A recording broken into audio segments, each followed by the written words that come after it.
कहानी की शुरुआत तब होती है जब नोआ एक कुलीन नोबल के शरीर में जागता है। सुनने में ये काफी शानदार लगता है, लेकिन जैसे ही वह अपनी स्टेटस स्क्रीन चेक करता है, सच्चाई सामने आ जाती है और ये ऐसा रिजल्ट होता है कि चिल्लाने से ज्यादा डरावनी चुप्पी लगने लगती है। उसके सारे स्टैट्स F रैंक पर होते हैं, सिर्फ उसका वाटर मैजिक E रैंक का होता है। फिर पता चलता है कि उसका जन्म इंपीरियल रॉयल फैमिली के 13वें राजकुमार के रूप में हुआ है और सम्राट पहले से ही अपने नए वारिस से मिलने के लिए उत्सुक है। जब सम्राट को पता चलता है कि नोआ की सबसे मजबूत मैजिकल अफिनिटी पानी है, तो वह बड़ी ही कैजुअली फैसला कर लेता है कि नोआ का पहला जन्मदिन का तोहफा एक पूरा इलाका होगा, अलमरिया क्षेत्र, जहां वाटर क्लैन की बड़ी आबादी रहती है। और जैसे ही वो शब्द उसके मुंह से निकलते हैं, नोआ का रैंक वाटर मैजिक अचानक E+ में बदल जाता है। कुछ ही पल बाद सम्राट नोआ के स्टैट्स देखने की इच्छा जताता है। नोआ पसीना पसीना हो जाता है, क्योंकि ऐसे नंबरों के साथ उसे पूरा भरोसा है कि उसे सीधे महल के कूड़ेदान में फेंक दिया जाएगा। लेकिन किसी तरह जब स्क्रीन सामने आती है तो उसका वाटर स्टैट एकदम से E से चमकदार SS रैंक पर पहुंच चुका होता है। बाकी सब कुछ अब भी F रैंक पर ही था, लेकिन अब किसी को उसकी परवाह नहीं थी। एक शिशु ने अभी अभी सबसे ऊंची वाटर अफिनिटी का रिकॉर्ड तोड़ दिया था। बस यही वजह थी कि सम्राट को नोआ से गहरी लगाव हो गया। पता चलता है कि उसके वाटर मैजिक के बढ़ने की असली वजह वो तोहफा था जो उसके पुराने आदमी यानी पिता ने उसे दिया था। हालांकि अजीब बात ये थी कि उसकी प्राइवेट स्टैट स्क्रीन पर अब भी E+S लिखा हुआ दिखता था। जहां तक उसके बाकी बढ़े हुए स्टैट्स की बात है, वो उसके नौकरानियों की वजह से थे और उसे अब तक समझ नहीं आया था कि ऐसा क्यों हो रहा है। लेकिन जितने ज्यादा सेवक उसके पास होते, वह उतना ही मजबूत होता जाता। उसका लेवल अब भी 1 पर अटका हुआ था, लेकिन उसकी कोई केप नहीं थी। मतलब ये सिर्फ समय की बात थी कि वह सिस्टम ही तोड़ डाले। फिलहाल वह सिर्फ एक कमजोर इंसान था जिसके पास बेहिसाब संभावनाएं थीं। नाश्ते के दौरान उसकी एक नौकरानी एवेलिन अंदर आती है और बताती है कि उसके भाई आए हुए हैं, इसलिए उसे बहुत सावधानी से पेश आना था। वह लाउंज में जाता है और औपचारिक अभिवादन करता है। तभी पहला राजकुमार अल्बर्ट अचानक घोषणा करता है कि वह नोआ के लिए एक तोहफा लाया है। उसका सेवक उसे अंदर लेकर आता है और जैसे ही नोआ की नजर उस तलवार पर पड़ती है, उसका खून ठंडा पड़ जाता है। वो तलवार शापित थी और वह साफ साफ उसमें तड़पती हुई आत्माएं घूमती देख सकता था। और अल्बर्ट अच्छी तरह जानता था कि वो चीज भूतिया है, लेकिन वह इसे सिर्फ एक अच्छा सा तोहफा बताकर टाल देता है। नोआ क्राउन प्रिंस के तोहफे को ठुकरा भी नहीं सकता था, तो उसके पास इसे स्वीकार करने के अलावा कोई रास्ता नहीं था। पूरी तरह जानते हुए कि ये बात आगे चलकर उसे बहुत भारी पड़ने वाली है, वह मुंह पकड़ता है और धीरे धीरे तलवार उठाता है। तभी अल्बर्ट कैजुअली बताता है कि ये एक वाटर एट्रीब्यूट मैजिक स्वॉर्ड है और अब तक 120 से ज्यादा नाइट्स इसे पकड़ते ही मर चुके हैं। ये सुनते ही नोआ की रीढ़ में सिहरन दौड़ जाती है और वह तुरंत अपनी पकड़ ढीली कर देता है। लेकिन चौथा राजकुमार हेनरी बीच में बोलता है और उसे दिलासा देता है। उसके अनुसार जो भी इस तलवार के लायक नहीं था, वह छूते ही मर गया। तो अगर नोआ को मरना होता तो वह पहले ही मर चुका होता। वह शायद सिर्फ इसलिए सुरक्षित है क्योंकि उसकी वाटर अफिनिटी SS रैंक की है। हाँ, ये जानकर थोड़ी तसल्ली होती है कि वह मरेगा नहीं। लेकिन नोआ अब भी गुस्से में था कि अल्बर्ट ने उसे सिर्फ एक प्रयोग की तरह इस्तेमाल किया। वह ये बात जाहिर नहीं कर सकता था, इसलिए शांत रहता है और अल्बर्ट के जाने का इंतजार करता है ताकि वह चैन की सांस ले सके। उसी दिन बाद में जब वह अपनी नौकरानी जोए के साथ गलियारे में चल रहा होता है, तो उसे कुछ गड़बड़ लगती है। जोए का हमेशा शांत रहने वाला चेहरा आज परेशान दिख रहा था। वह उससे पूछता है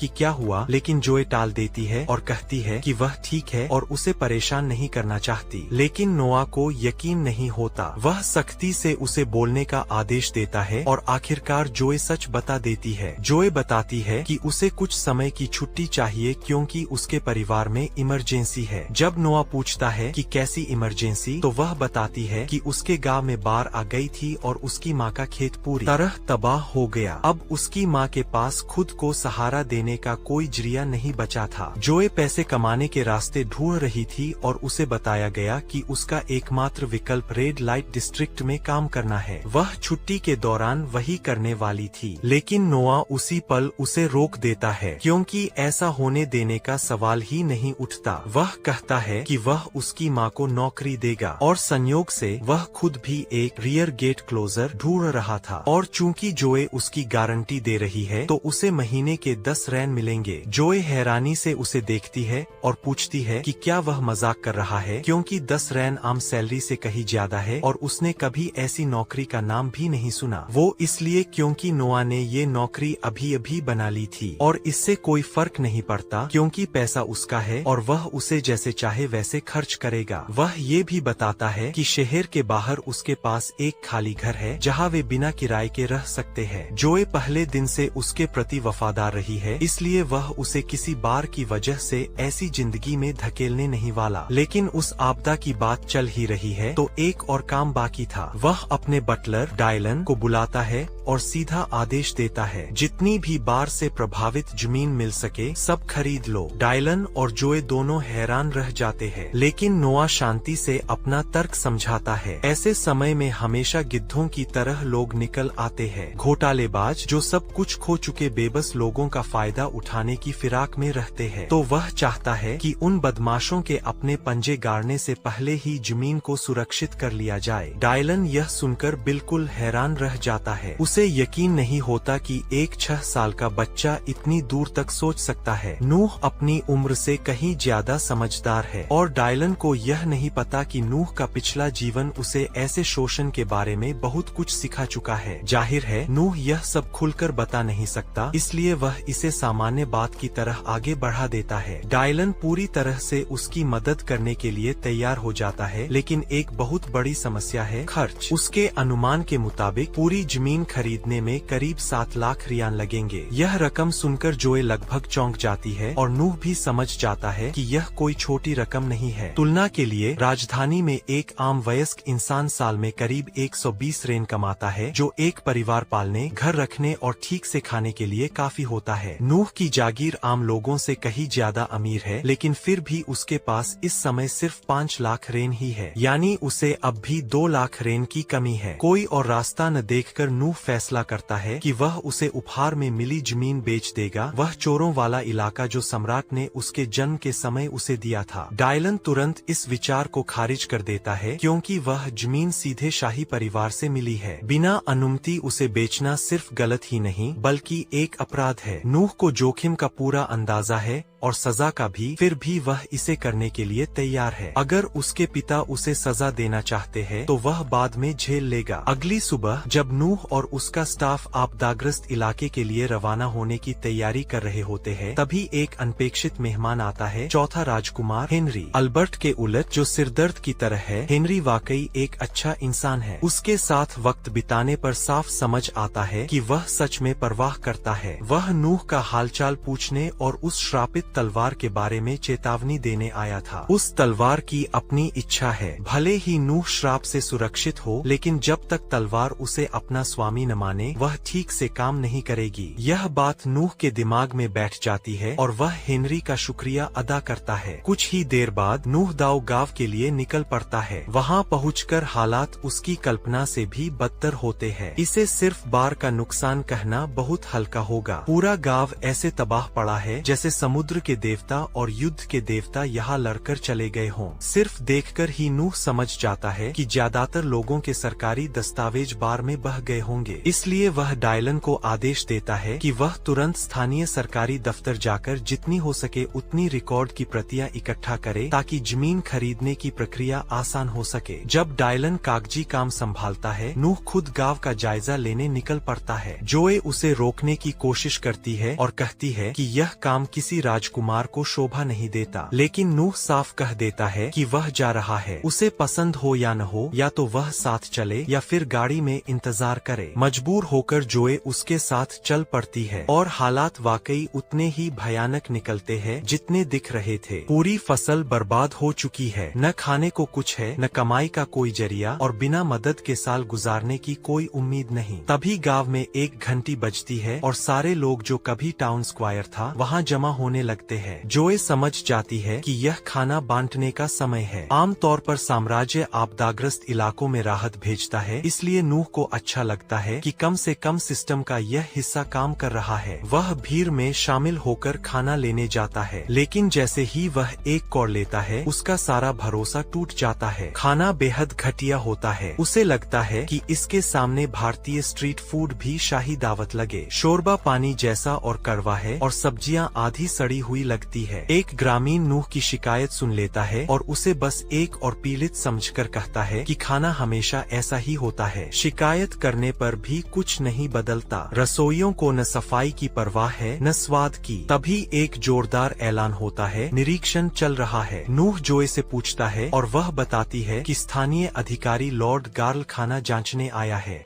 गार्ल बर्तन की ओर देखता है, समझ जाता है कि खाना बिल्कुल बेकार है, लेकिन क्योंकि उसे खुद यह नहीं खाना, उसे कोई फर्क नहीं पड़ता। वह शेफ से कहता है कि उसके लिए हवेली में ठीक ठाक खाना बना दिया जाए। शेफ मुस्कुराते हुए हामी भर देता है। साफ है कि दोनों मिले हुए हैं, लेकिन नूह यह बर्दाश्त नहीं करता। वह आगे बढ़कर गार्ल से पूछता है कि क्या गांव वालों को घटिया खाना इसलिए मिल रहा है क्योंकि वह राहत का पैसा चुरा रहा है। गार्ल नूह को एक मामूली गरीब बच्चा समझकर न तो इनकार करता है न शर्माता है। वह खुलेआम मान लेता है और हंसते हुए कहता है कि गांव वाले उसका कुछ नहीं बिगाड़ सकते। बार पीड़ितों से चोरी की शेखी सुनकर नूह का खून खौल उठता है। उसकी यह भावना इतनी प्रबल होती है कि गाड़ी में रखी श्रापित तलवार हिलने लगती है। गार्ल गुस्से में आकर तलवार निकाल लेता है और नूह को मारने के लिए आगे बढ़ता है, लेकिन इससे पहले कि वह वार कर सके, लेवियाथन तलवार अपने आप बाहर निकलकर नूह के पास उड़ आती है। नूह की अड़िग इच्छा और न्याय की भावना को देखकर तलवार उसे अपना असली स्वामी मान लेती है और फिर नूह बिना हिचकिचाहट के एक ही वार में गार्ल का सिर धड़ से अलग कर देता है, राहत का पैसा चुराने और एक शाही राजकुमार को धमकाने के अपराध में। कुछ ही देर बाद गार्ल का वरिष्ठ अधिकारी रोवन वहां पहुंचता है। कुछ सिपाही नूह को गिरफ्तार करने की बात करते हैं, लेकिन जैसे ही रोवन उसे पहचानता है वह तुरंत घुटनों पर बैठकर 13वें राजकुमार को सम्मान देता है। नूह साफ शब्दों में कहता है कि यहाँ जो कुछ हो रहा था उस पर गंभीर बात करनी होगी। गार्ल को सजा मिल चुकी है, लेकिन जो बाकी लोग उसके साथ मिलकर चोरी कर रहे थे वे अभी भी मौजूद है। नूह रोवन को आदेश देता है कि वह सबका हिसाब साफ करे और अंत में वह एक और आदेश देता है, लोगों को ढंग का खाना मिले। उस दिन बाद में जब नूह पूरे गांव को खरीद लेता है, यह खबर अल्बर्ट तक पहुँचती है। वह हैरान होता है कि नूह ने लेवियाथन तलवार को बिना किसी नुकसान के संभाल लिया, लेकिन वह चिंता नहीं करता, बस मुस्कुराता है। उसके छोटे भाई ने यह परीक्षा तो पास कर ली है, लेकिन आगे और भी योजनाएं उसका इंतजार कर रही है। इसी बीच नूह को उसके पिता ने बुलाया। वह सोचकर जाता है कि उसे शाही जमीन बेचने के लिए डांट पड़ेगी, लेकिन उल्टा सम्राट उसका धन्यवाद करता है। अगर नूह ने दखल न दिया होता तो उस गांव की हालत और भी बदतर होती। अब सम्राट को साफ दिखता है कि नूह कोई साधारण राजकुमार नहीं है, वह सक्षम है। इसलिए वह उससे कहता है कि वह अपनी ताकत का इस्तेमाल साम्राज्य की भलाई के लिए करता रहे। नूह खुशी खुशी यह जिम्मेदारी स्वीकार कर लेता है। अगली सुबह नूह खुद को रेड स्ट्रीट के शांत हिस्से में चलते हुए पाता है। वह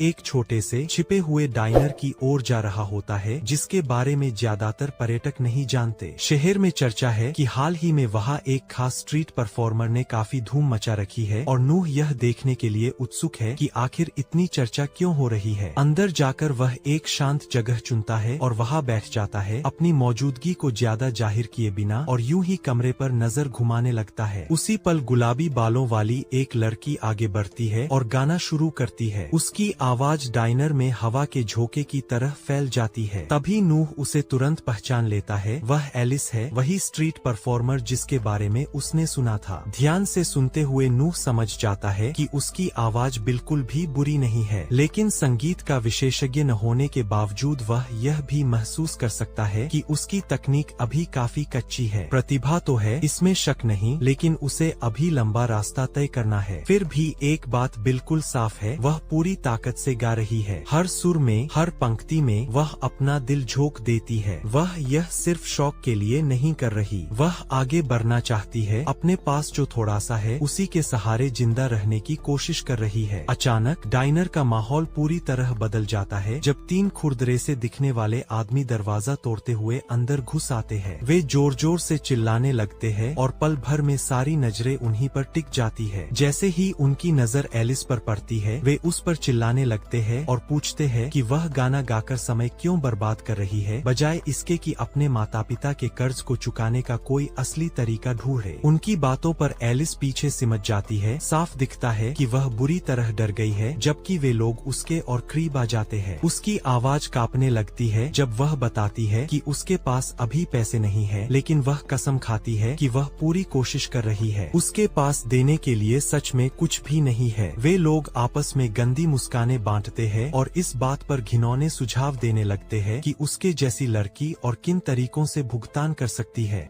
कमरे में नफरत और घृणा से भरी फुसफुसाहटें गूंज उठती है, लेकिन कोई भी आगे नहीं आता। सब लोग जमे हुए बेबस से तमाशा देखते रहते हैं। जब हालात हद पार करने ही वाले होते हैं, तभी नूह अचानक अपनी सीट से उठ खड़ा होता है। वह शांत और संयत होकर आगे बढ़ता है और उन्हें याद दिलाता है कि साम्राज्य का कानून सख्ती से मना करता है कि किसी बच्चे से माता पिता का कर्ज जबरदस्ती वसूल किया जाए। वे आदमी हंसकर उसकी बात को टाल देते हैं, यह मानते हुए कि वह बस कोई ऐशो आराम में पला अमीर बच्चा है जिसे दुनिया की सच्चाई का कोई अंदाजा नहीं। तभी उनमें से एक नूह का कॉलर पकड़ लेता है और उसे मारने ही वाला होता है, लेकिन यह उसकी बहुत बड़ी गलती साबित होती है। नूह लेवाइथन तलवार की शक्ति का इस्तेमाल करते हुए पलटवार करता है और दबाव की एक जबरदस्त लहर पूरे डाइनर को हिला देती है। उसी पल उन आदमियों को एहसास हो जाता है कि उन्होंने गलत इंसान से पंगा ले लिया है। घबराहट में तीनों बदमाश बिना एक पल सोचे डाइनर से भाग खड़े होते हैं। दोबारा किस्मत आजमाने की हिम्मत उनमें नहीं बचती। खतरा टलने के बाद नूह एलिस की ओर मुड़ता है। इस बार उसकी आवाज नरम होती है। वह उससे पूछता है कि महीने भर गुजारने के लिए उसे कितने पैसों की जरूरत है। एलिस कुछ पल हिचकिचाती है, फिर बताती है कि उसकी ज्यादातर कमाई उसकी माँ के इलाज पर खर्च हो जाती है। सब कुछ सुनने के बाद नूह शांत स्वर में एलिस से कहता है कि अब से वह उसे हर महीने 25 रान देगा, ताकि वह पैसों की चिंता किए बिना पूरी तरह अपने गायन पर ध्यान दे सके। वह यह भी वादा करता है कि जैसे जैसे उसकी कला निखरेगी वह यह राशि बढ़ाता जाएगा और उसे बिना किसी डर के अपने सपने के पीछे लगे रहने के लिए प्रोत्साहित करता है। गहराई से भावुक होकर एलिस सच्चे दिल से उसका धन्यवाद करती है और बताती है कि उसकी यह दयालुता उसके लिए कितनी मायने रखती है। वह वादा करती है कि वह उसे निराश नहीं करेगी और एक गायिका के रूप में कड़ी मेहनत करती रहेगी और लगातार आगे बढ़ेगी। बाद में नूह घर लौटता है, लेकिन वहां पहुंचकर वह देखता है कि वही 3 बदमाश महल के फाटक पर घुटनों के बल बैठे हुए हैं, सिर झुकाए हुए। वे लगभग गिड़गिड़ा रहे हैं। जो हुआ उसके लिए माफी मांगने को बेताब। एक नजर में ही नूह समझ जाता है कि मामला क्या है। उन्हें साफ साफ पता चल चुका है कि वह असल में कौन है, लेकिन उनके साथ समय बर्बाद करने के बजाय नूह शांति से दासियों से कहता है कि उन आदमियों को भगा दिया जाए और जोड़ता है कि राजकुमार कोई ऐसा व्यक्ति नहीं है जिससे वे जब चाहे मिल सके। कुछ ही पलों बाद नूह का बड़ा भाई हेनरी वहां पहुंचता है और तुरंत इस बात से सहमत हो जाता है कि नूह ने जैसा किया वह बिल्कुल सही था। वह कहता है कि उनसे मिलने से इनकार करना ही सही फैसला था, क्योंकि ऐसे लोगों को शाही परिवार के सामने आने देना ताज की गरिमा को कम करेगा और राजघराने की सत्ता को कमजोर करेगा। फिर नूह हेनरी को अंदर बुलाता है और समझाता है कि उसका फैसला सिर्फ शाही सम्मान की रक्षा के लिए नहीं था। वह उसे डाइनर में हुई पूरी घटना बताता है और यह भी मानता है कि अगर उसने उन आदमियों से व्यक्तिगत रूप से बात की होती तो वे समझते कि वह नाराज है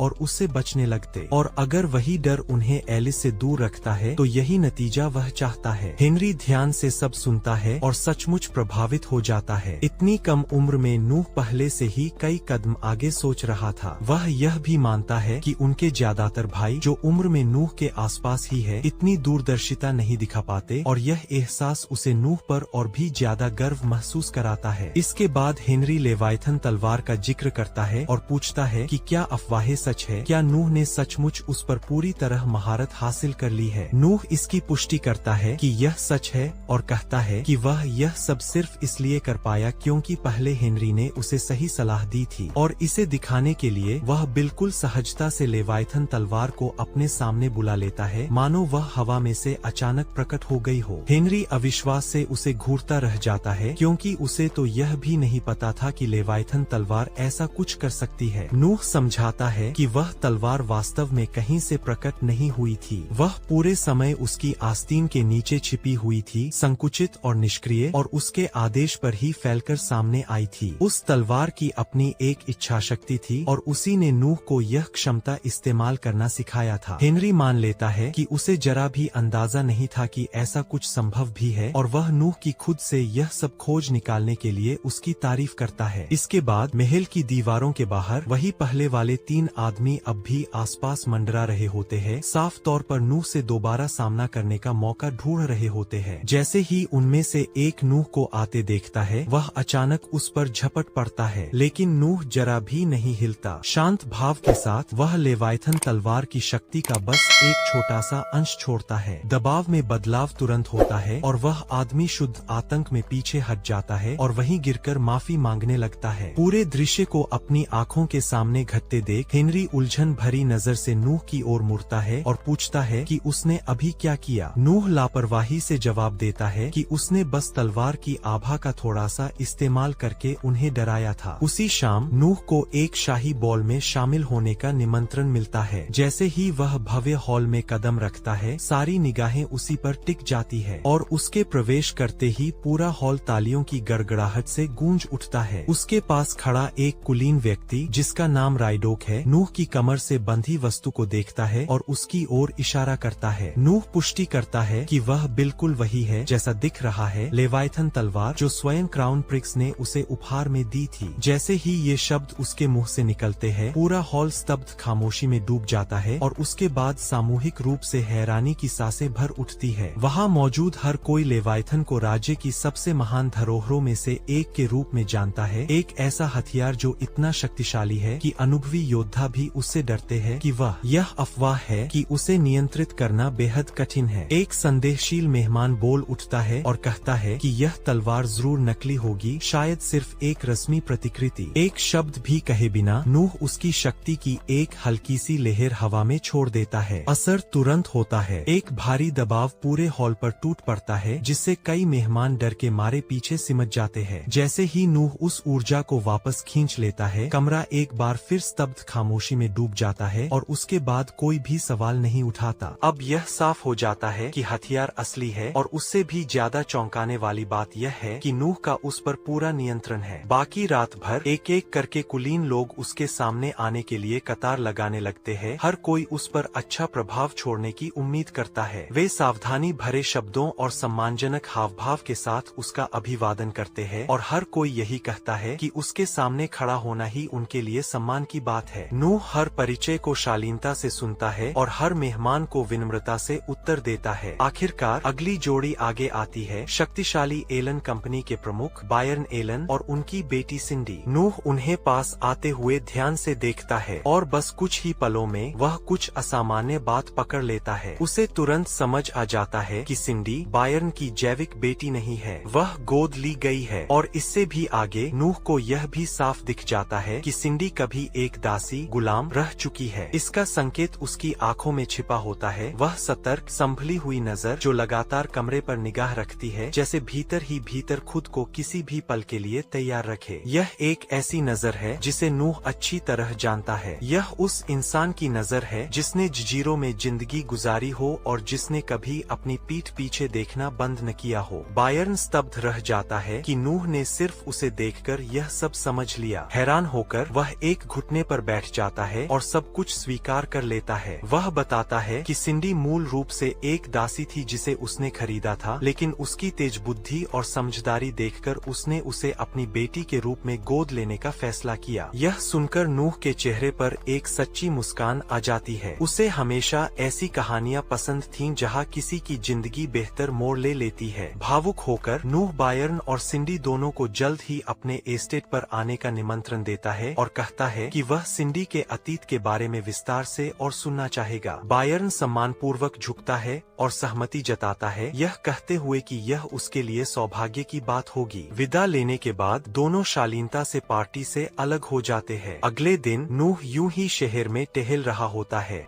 तभी अचानक उसकी मुलाकात उसके भाई ऑस्कर से हो जाती है, जो संयोग से राज्य का 8वां राजकुमार भी है। थोड़ी हल्की फुल्की बातचीत के बाद ऑस्कर सुझाव देता है कि वे दोनों साथ में एक खजाने की तलाश पर चलें, यह कहते हुए कि उसके पास उस दिन के लिए और कोई योजना नहीं है। नूह सहमत हो जाता है और दोनों कोबाल्ट स्ट्रीट नाम की जगह की ओर निकल पड़ते हैं। हालांकि नूह पहले कभी वहां नहीं गया था, लेकिन उसने उसके बारे में काफी सुना था। कहा जाता है कि वहां पूरे साम्राज्य से लाई गई दुर्लभ प्राचीन वस्तुओं की भरमार है। हालांकि ऑस्कर यह भी बताता है कि वह जगह उतनी ही बदनाम भी है, क्योंकि वहां नकली सामान की भरमार रहती है। कबाड़ के ढेर में से किसी असली चीज को पहचान पाना किसी भी सच्चे कुलीन के लिए एक बुनियादी परीक्षा माना जाता है। वे घंटों तक दुकानों और स्टॉलों में घूमते रहते हैं, लेकिन कुछ भी खास नजर नहीं आता। आखिरकार ऑस्कर आह भरता है और सुझाव देता है कि वे हार मान ले और घर लौट चले। उसी पल नूह की नजर धूल भरे एक कोने में रखी एक पुरानी किताब पर पड़ती है। उसमें कुछ ऐसा होता है जो उसे अपनी ओर खींच लेता है और वह उसे खरीदने का फैसला कर लेता है। ऑस्कर पास झुककर उसे ध्यान से देखता है और अचानक सन्न रह जाता है। उसकी आंखें फैल जाती है जब उसे एहसास होता है कि नूह के हाथ में क्या है। यह एंड्रिया नामक महान जादूगर की ग्रिमोयर थी। ऑस्कर को पूरा यकीन हो जाता है कि यह असली है, और अगर ऐसा है तो इसके अंदर की सामग्री के आधार पर यह किताब आसानी से 1000 रेन की कीमत की हो सकती है। वह अविश्वास में नूह को घूरता है और पूछता है कि उसे कैसे पता चला कि यह किताब असली है। लेकिन सच्चाई यह थी कि नूह को खुद भी कोई अंदाजा नहीं था। उसने यह किताब सिर्फ इसलिए खरीदी थी क्योंकि जैसे ही उसकी उंगलियां इसके कवर से टकराईं, उसकी विंस्टेट में एक प्लस जुड़ गया था। और वही अजीब सी प्रतिक्रिया उसे यह सोचने के लिए काफी लगी कि शायद यह किताब किसी काम की चीज है। अचानक नूह के दिमाग में एक जंगली सा विचार आता है। वह लेवाइथन तलवार निकालता है और बहुत सावधानी से उसकी थोड़ी सी ऊर्जा सीधे ग्रिमोयर में प्रवाहित करता है। कुछ ही सेकंड में किताब जोर से कांपने लगती है, उसके हाथों से फिसलकर जमीन पर गिरती है और अपने आप खुल जाती। मंत्रों वाले पन्नों में से एक भयावह रंग से चमकने लगता है और कोई अंधेरी प्राचीन शक्ति सक्रिय हो जाती है। इससे पहले कि वे कुछ समझ पाते, वह निषिद्ध ग्रंथ उनके सामने ही उस महान जादूगर की सील की गई आत्मा को मुक्त कर देता है। ऑस्कर की आंखें डर से फैल जाती है। वह तुरंत समझ जाता है कि मामला कितना गंभीर है और नूह को वहां से तुरंत भागने के लिए चिल्लाता है। लेकिन भागने के बजाय नूह अपने पैर जमा लेता है, लेवाइथन को उठाता है और बिना पलक झपकाए एक ही निर्दयी वार में सामने आती आत्मा को काट देता है। वह प्रहार सीधे जादूगर की आत्मा को चीर देता है और उसे पूरी तरह मिटा देता है एक ही वार में। जैसे ही खतरा टलता है, नूह अपनी स्टेटस विंडो देखता है और उसमें कुछ नया पाता है। उसकी विंड स्किल सीधे एस रैंक पर पहुंच चुकी होती है। यह अचानक हुआ उन्नयन उसे चौंका देता है, लेकिन वह उस पर अटका नहीं रहता। वह तुरंत ऑस्कर की ओर देखता है, जो अब भी अविश्वास में जड़ बना खड़ा है। राजकुमार के दिमाग में यह बात ही नहीं बैठ रही कि अभी अभी क्या हुआ। एक पल पहले वे बस एक किताब के सामने खड़े थे और अगले ही पल नूह ने एक महान आत्मा को ऐसे मिटा दिया जैसे वह कुछ भी न हो। ऑस्कर बार बार खुद से पूछता रहता है कि नूह इतनी तेजी से इतना शक्तिशाली कैसे हो गया और उसे ठीक ठीक पता कैसे था कि क्या करना है। धूल बैठने से पहले ही एक आदमी आगे आता है और सम्मान पूर्वक उनके सामने घुटने टेक देता है। वह अपना परिचय एलन के रूप में देता है, जो पास ही की एक प्राचीन वस्तुओं की दुकान का मालिक है। जो कुछ नूह ने अभी किया था उसे देखकर एलन कहता है कि उसे लगता है कि अब नूह को वह चीज दिखाना उसका फराजा है जिसे वह सालों से अपने पास संभाल कर रखे हुए है, एक ऐसी चीज जिसे वह सचमुच एक असली खजाना मानता है। वह विनम्रता से उनसे उसके साथ चलने का अनुरोध करता है। दुकान के अंदर पहुंचकर एलन एक अजीब सी अंगूठी निकालता है और बहुत सावधानी से उसे सामने रख देता है। वह बताता है कि कहा जाता है कि यह अंगूठी सिर्फ तभी अपनी असली प्रकृति दिखाती है जब उसका नियत स्वामी सामने आता है। दर्जनों लोगों ने इसे सक्रिय करने की कोशिश की, लेकिन इसने कभी प्रतिक्रिया नहीं दी। नूह भौंक उठाता है, यह सोचते हुए कि यह भी शायद एक और बेकार चीज होगी, लेकिन एलन तुरंत जोर देकर मना करता है। वह कहता है कि यह अंगूठी बिकने से इनकार करती है और जब जब उसने इसे बेचने की कोशिश की, यह रहस्यमय तरीके से वापस उसकी दुकान में आ जाती है, चुपचाप बाकी सामानों के बीच पड़ी हुई। उत्सुक होकर नूह अंगूठी अपनी उंगली में पहन लेता है और उसी पल उसके दिमाग में एक ऐसी आवाज गूंजती है जिसे उसने पहले कभी नहीं सुना था। वह बताती है कि यह अंगूठी ट्रिपल एस रैंक की दुर्लभ वस्तु है और अब उसने नूह को अपना सही स्वामी मान लिया है। जैसे ही आवाज गायब होती है, अंगूठी तेज रोशनी में फट पड़ती है और रूप बदलने लगती है। रोशनी जीवित धागों की तरह नूह के शरीर के चारों ओर लिपट जाती है और उनकी आंखों के सामने ही एक शानदार उच्च स्तरीय कवच का रूप ले लेती है। यह दृश्य देखते ही ऑस्कर और एलन दोनों समझ जाते हैं कि नूह ही इस अंगूठी का सच्चा धारक है। नूह एलन की ओर मुड़कर कहता है कि वह यह अंगूठी अपने साथ ले जाएगा और पैसे बाद में भिजवा देगा, लेकिन एलन कुछ कह भी पाता उससे पहले ही ऑस्कर बीच में आ जाता है और नूह से कहता है कि भुगतान की बात भूल जाए, वह खुद इसकी पूरी कीमत चुकाएगा और जोर देकर कहता है कि नूह इसे उसका निजी उपहार समझे। और कुछ कहने को न बचने पर नूह अंगूठी स्वीकार कर लेता है। थोड़ी देर बाद ऑस्कर उसे छोड़ देता है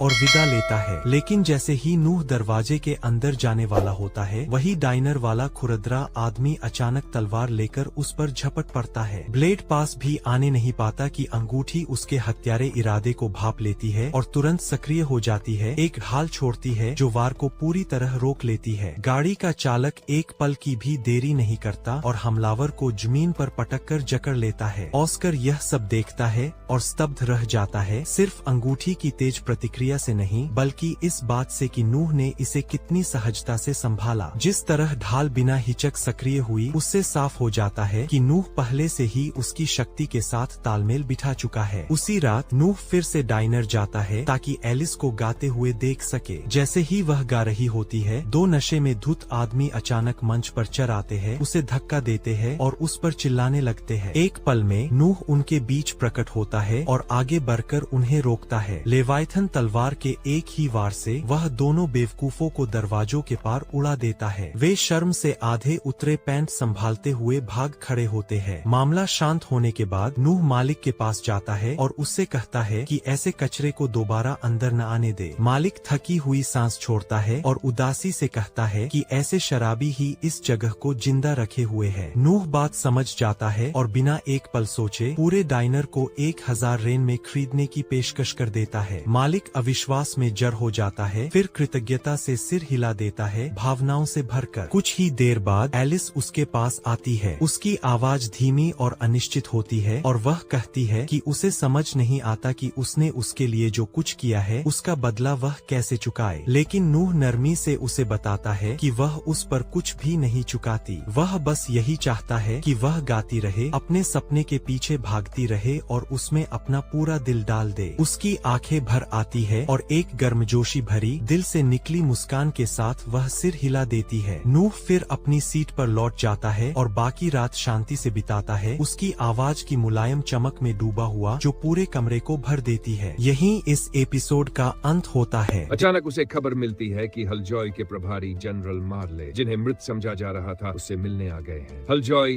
नोहा के शासन के तहत सबसे आशाजनक क्षेत्रों में से एक है, इसलिए वह एक पल भी बर्बाद नहीं करता और दासियों से कहता है कि उन्हें अंदर ले आएं। मार्ले बैठक कक्ष में प्रवेश करते हैं और औपचारिक अभिवादन करते हैं, लेकिन नोहा तुरंत औपचारिकता को टाल देता है और उन्हें आराम से बैठने को कहता है। दोनों की पहली मुलाकात करीब 1.5 साल पहले हुई थी, जब मार्ले को हलजॉय का जनरल नियुक्त किया गया था। ये याद करते हुए नोहा सीधे मुद्दे पर आता है और पूछता है कि हालात कैसे चल रहे हैं। उसे साफ याद है कि मार्ले को उस क्षेत्र में बाढ़ नियंत्रण का जिम्मा सौंपा गया था, जिसके लिए उन्हें शाही आदेश मिला था। लेकिन मार्ले के चेहरे के भाव देखते ही नोहा समझ जाता है कि हालात बिल्कुल भी अच्छे नहीं है। हलजॉय एक समृद्ध कृषि क्षेत्र है जो एक घुमावदार नदी के किनारे बसा है, फसलों के लिए बेहतरीन, लेकिन जब बाढ़ आती है तो पूरी तरह तबाही मच जाती है और ऐसा समय समय पर होता ही रहता है। यही वजह है कि सम्राट ने आपदा रोकथाम के लिए वित्तीय सहायता देने का आदेश दिया था, लेकिन मार्ले मानते हैं कि वह अब तक कुछ भी शुरू नहीं कर पाए हैं। सबसे बड़ी रुकावट वित्त मंत्री है, जो लगातार बेकार के बहाने बनाकर फंड जारी करने में देरी कर रहा है। ये सुनते ही नोहा का मूड बिगड़ जाता है। इसमें भ्रष्टाचार और सार्वजनिक धन की हेराफेरी की बू साफ झलकती है और वह इसे बर्दाश्त करने वाला नहीं है। बिना एक पल गंवाए वह मार्ले से कहता है कि साथ चलो, क्योंकि अब वे खुद मंत्री से आमने सामने बात करेंगे। थोड़ी ही देर बाद नोहा वित्त मंत्री के साथ दोपहर के भोजन भोजन पर पहुंचता है। मंत्री ठीक वैसा ही निकलता है जैसा नोहा ने सोचा था, मोटा, चिकना और घिनौना। वह खोखली तारीफों से नोहा को खुश करने की कोशिश करता है, लेकिन नोहा उसे तुरंत रोक देता है और सीधे पूछता है कि उसने हलजॉय की बाढ़ समस्या के लिए जरूरी पैसा अब तक क्यों नहीं दिया। मंत्री शांत बना रहता है और दावा करता है कि उसके पास एक वैध कारण है, लेकिन इससे पहले कि वह कुछ कह पाए, नोहा उसे बीच में ही काट देता है और चेतावनी देता है कि सिर्फ इसलिए कि वह जवान दिखता है उसे हल्के में न ले। आखिरी बार जब उसने देखा था किसी शाही व्यक्ति का अपमान अब भी मौत की सजा के काबिल अपराध था। ये सुनकर मंत्री थोड़ा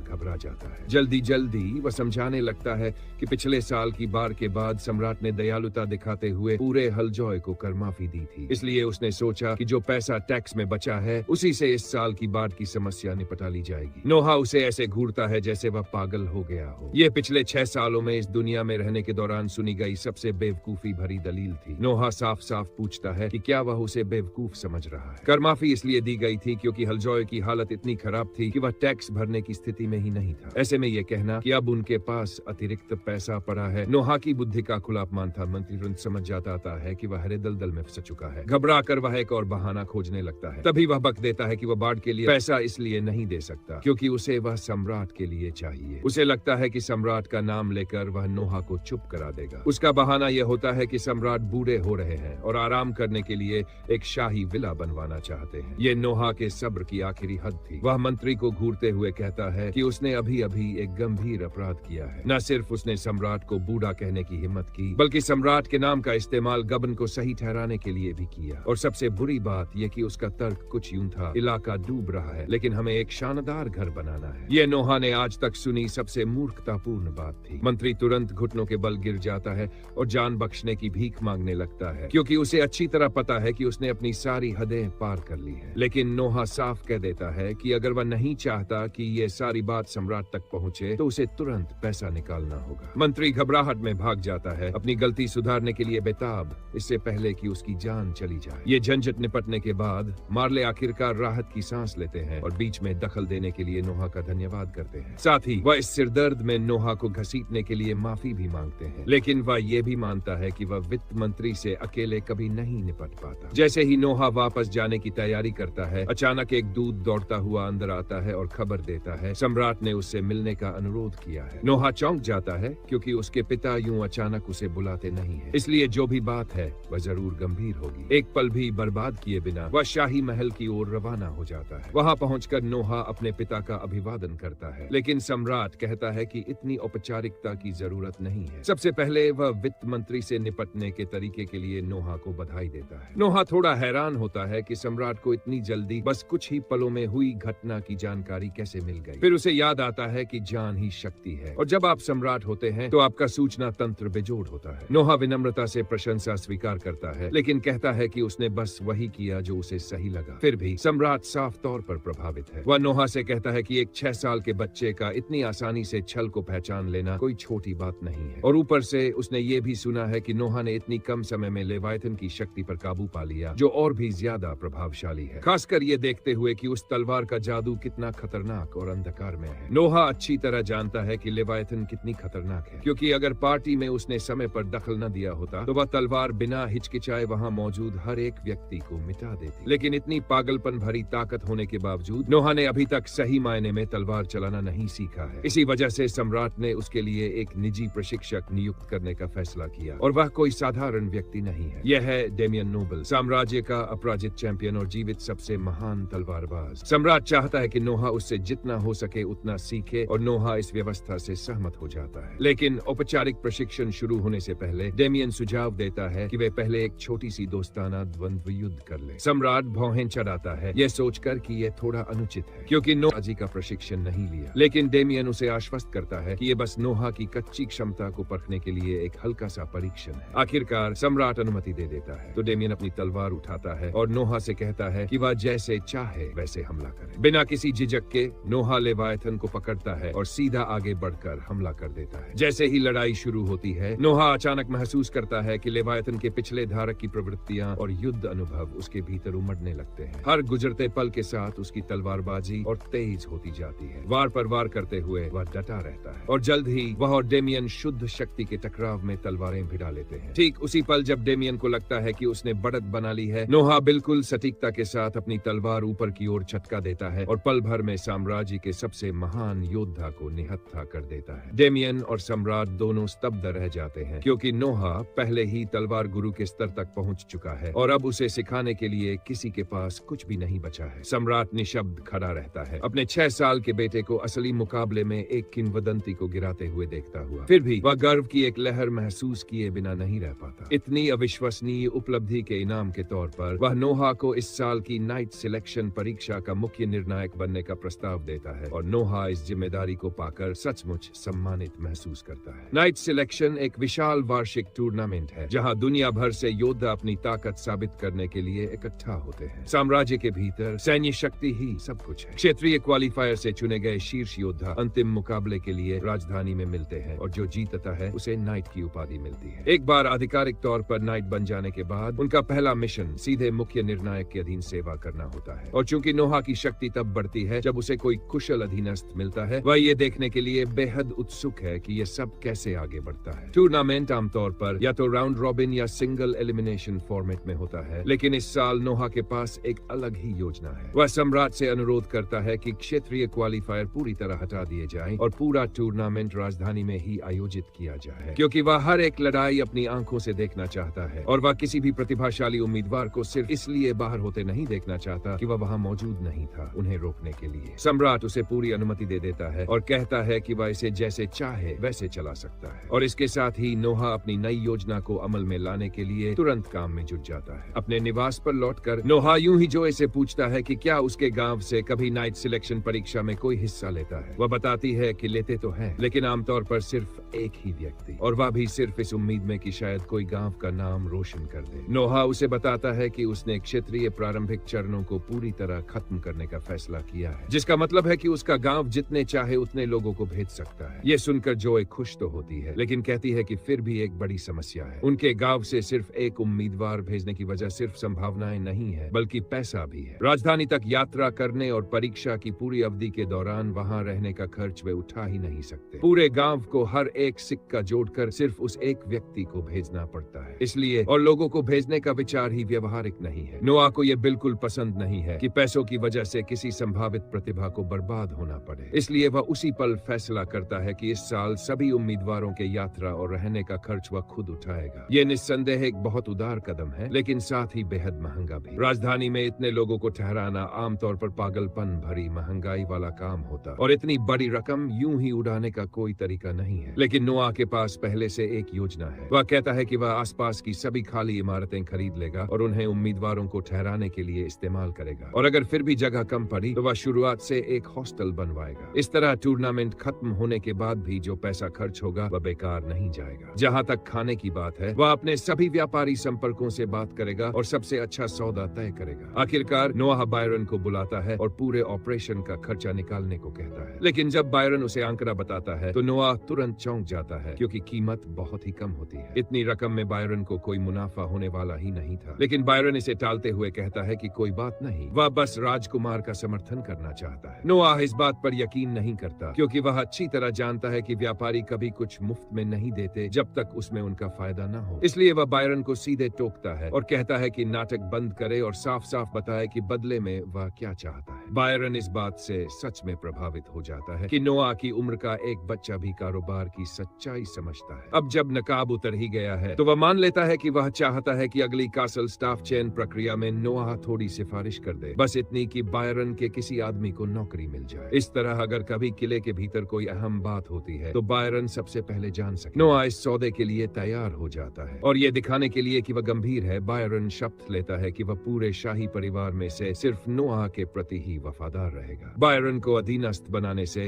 नोआ को अच्छा खासा स्टैट बूस्ट मिलता है, लेकिन जैसे ही वह अपनी स्टैट विंडो चेक करता है उसे कुछ अजीब नजर आता है। उसकी वाटर मैजिक स्टैट एक रैंक गिर गई होती है। उस स्टैट का ज्यादातर हिस्सा उस जमीन से आता है जिस पर वह शासन करता है, जिसका मतलब है कि आलमरिया में कुछ बुरा हो चुका है। नोआ तुरंत अपने पिता के पास जाता है और बताता है कि आलमरिया में कुछ गड़बड़ चल रही है। सम्राट उसकी बात ध्यान से सुनते हैं और उस पर भरोसा भी करते हैं, लेकिन फिर पूछते हैं कि नोआ को ये सब कैसे पता चला। नोआ जाहिर तौर पर अपनी स्टैट स्क्रीन के अस्तित्व का खुलासा नहीं कर सकता, इसलिए वह बात को गोलमोल रखते हुए कहता है कि वह काफी समय से कुछ संकेत महसूस कर रहा था। ये जवाब सम्राट को संतुष्ट कर देता है। फिर सम्राट बात बदलते हैं और पूरी स्थिति समझाते हैं। पता चलता है कि उस इलाके में विद्रोह पनप रहा है। वह नोआ से पूछते हैं कि क्या वह खुद इस मामले को संभालना चाहेगा, लेकिन अच्छी तरह सोचने के बाद नोआ मना कर देता है। ज्यादातर कुलीन लोग युद्ध के जरिए महिमा पाने का मौका तुरंत लपक लेते, लेकिन नोआ अपने पिता से कहता है कि हेनरी इस काम के लिए बेहतर विकल्प है, क्योंकि उसे ऐसे हालात से निपटने का कहीं ज्यादा अनुभव है। उस शाम बाद में नोआ और हेनरी एक साथ बग्घी में सफर कर रहे होते हैं। हेनरी पूछता है कि क्या वह सच में इतना बड़ा मौका छोड़ने को लेकर ठीक महसूस कर रहा है। उनके जैसे देश में एक बड़ी युद्ध जीत हासिल करके नोआ अपनी हैसियत काफी बढ़ा सकता था, लेकिन नोआ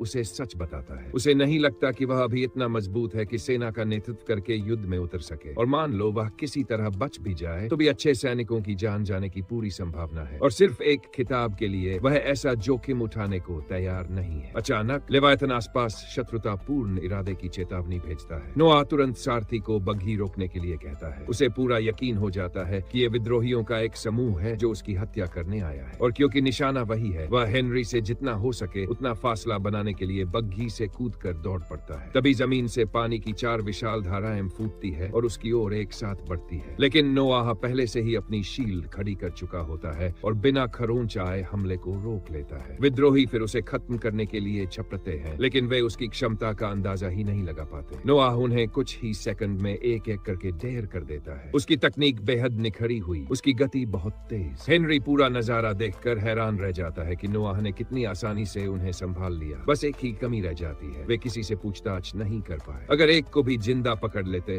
तो उन्हें अहम जानकारी मिल सकती थी। तभी नोआह बड़े ही सहज अंदाज में कहता है कि वे मरे नहीं हैं, उसने सिर्फ उन्हें बेहोश किया है। अब हेनरी आराम से उनसे पूछताछ कर सकता है। थोड़ी देर बाद नोआह को पता चलता है कि आलमरिया की विद्रोही सेनाएं ज्यादातर घुड़सवारों से बनी है, लेकिन इसमें एक पेंच है। आलमरिया में एक भी घोड़ा पालन फार्म नहीं है, जिसका मतलब है कि विद्रोही अपने घोड़े और रसद पड़ोसी इलाकों से हासिल कर रहे हैं। और यही छोटी सी जानकारी नोआह के दिमाग में एक विचार जगा देती है। वह बायरन को बुलाता है और उसे एक बहुत खास आदेश देता है। आलमरिया के आसपास के सभी क्षेत्रों से घोड़ों का सारा चारा खरीद लो। जैसे ही विद्रोहियों के घोड़ों के लिए सप्लाई खत्म होगी, उनकी गतिशीलता भी खत्म हो जाएगी, और तब हेनरी के लिए विद्रोह को कुचलना बहुत आसान हो जाएगा। इसी सम्राट नोआह को बुलाते हैं ताकि उसे हालात की जानकारी दे सकें।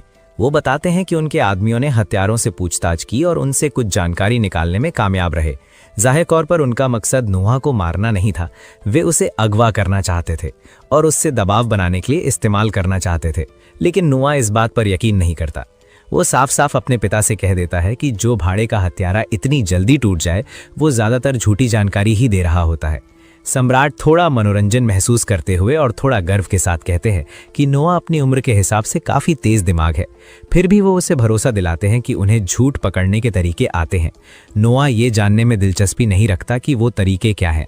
उसे यातना वगैरह पसंद नहीं है, इसलिए वो बात को वहीं छोड़ देता है। इसके बाद सम्राट विषय बदलते हैं और हालात बिगड़ने से पहले विद्रोह को कुचल देने के लिए नोआह की तारीफ करते हैं। खास तौर पर वो इस बात से प्रभावित होते हैं कि नोआह ने दुश्मन के घोड़ों को निशाना बनाने की दूरदर्शिता दिखाई। ये सुनकर नोआह चौंक जाता है, क्योंकि उसने तो बस कुछ मिनट पहले ही एलेन से घोड़ों की चारे की खरीद शुरू करने को कहा था, और उसके पिता को ये बात पहले से कैसे पता चल गई। लेकिन सम्राट बोलते ही जाते हैं। वो कहते हैं कि भुखमरी एक आम रणनीति है, जिसे युवराज एल्बर्ट भी विद्रोहियों को अपमानित करने के लिए इस्तेमाल करना चाहते थे। लेकिन नोआह ने उससे भी आगे सोचा। उसने सिर्फ सैनिकों को भूखा नहीं रखा, बल्कि उनके घोड़ों पर वार करके उनकी ताकत ही काट दी। और सबसे अच्छी बात यह कि उसने ये सब अपने ही भत्ते के पैसों से किया। गर्व भरी मुस्कान के साथ सम्राट उसके कंधे पर हाथ रखते हैं और कहते हैं कि वो सिर्फ होशियार ही नहीं है, बल्कि जरूरत पड़ने पर तुरंत कदम उठाने का साहस भी रखता है। ऐसी निर्णायक सोच बहुत कम लोगों में होती है। नोआह के अंदर अजीब सा गर्व उमड़ने लगता है, शायद कुछ ज्यादा ही गर्व, जैसे वो इस तारीफ का जरूरत से ज्यादा आनंद ले रहा हो। लेकिन सम्राट यहीं नहीं रुकते। उसकी सूझबूझ के इनाम के तौर पर वो नोआह को अपने निजी प्रतीक चिन्ह में एक तलवार जोड़ने का अधिकार देते हैं। ये सुनने में भले ही छोटी बात लगे, लेकिन उनके योद्धा राज्य में ये बहुत बड़ी इज्जत है। शाही अनुमति के बिना तलवार के प्रतीक को छूना तक मना है। बिना इजाजत ऐसा करना मौत की सजा तक ले जा सकता है। यहाँ तक कि अपने प्रतीक में एक झंडा जोड़ना भी बेहद दुर्लभ है। तो हाँ, ये वाकई बहुत बड़ा सम्मान है, और नोआह पूरी कोशिश कर रहा है कि वो ऐसे ना मुस्कुराए जैसे किसी बच्चे को पूरी मिठाई की दुकान मिल गई हो। उसी दिन बाद में एलन मिलने आता है। नोआ उसके पास जाकर उसका स्वागत करता है और मजाक में कहता है कि वो आज कुछ जल्दी आ गया। एलन बस सिर हिलाता है और बताता है कि वो बाजार में बिकने वाले हर तरह के घोड़े के चारे और उनके परिवहन मार्गों से पहले ही वाकिफ है, इसलिए सप्लाई पर कब्जा करना मुश्किल नहीं होगा। फिर भी वो पूरी तरह निश्चिंत नहीं है। वो नोआ को चेतावनी देता है कि विद्रोहियों का नेता कारुन एक बेहद खतरनाक आदमी है जो अपने मकसद के लिए कुछ भी कर सकता है। इसी बीच जब नोआ अपने काम में लगा होता है, एक नौकरानी भागती हुई आती है और बताती है कि महल के बाहर एक घायल आदमी पड़ा है। जिज्ञासा में वो देखने जाता है और एक खून से लथपथ शूरवीर को मुश्किल से खड़ा पाता है। वो आदमी एक घुटने पर गिरकर रिपोर्ट देता है कि अल्मीरिया में विद्रोह भड़क चुका है। वो ये भी बताता है कि उसका कमांडिंग ऑफिसर भी इस बगावत में शामिल है, लेकिन उसने साथ देने से इनकार कर दिया और राजकुमार को चेतावनी देने यहाँ चला आया। पास खड़ा एलन उपहास करते हुए बड़बड़ाता है कि उस आदमी ने बेवजह अपनी जान जोखिम में डाली, क्योंकि उन्हें पहले से ही विद्रोह की खबर थी। लेकिन नोआह उस शूरवीर को नजरअंदाज नहीं करता। वो उसका धन्यवाद करता है और नौकरानी को उसके जख्मों का इलाज करने का आदेश देता है।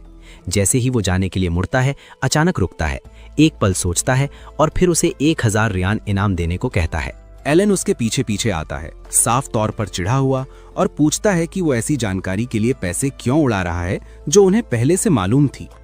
नोआ शांत स्वर में जवाब देता है कि ये इनाम जानकारी के लिए नहीं है, बल्कि वफादारी और हिम्मत के लिए है। कुछ देर बाद जोई नोआ के दफ्तर में घुसती है। उसका चेहरा ऐसा होता है जैसे उसने भूत देख लिया हो।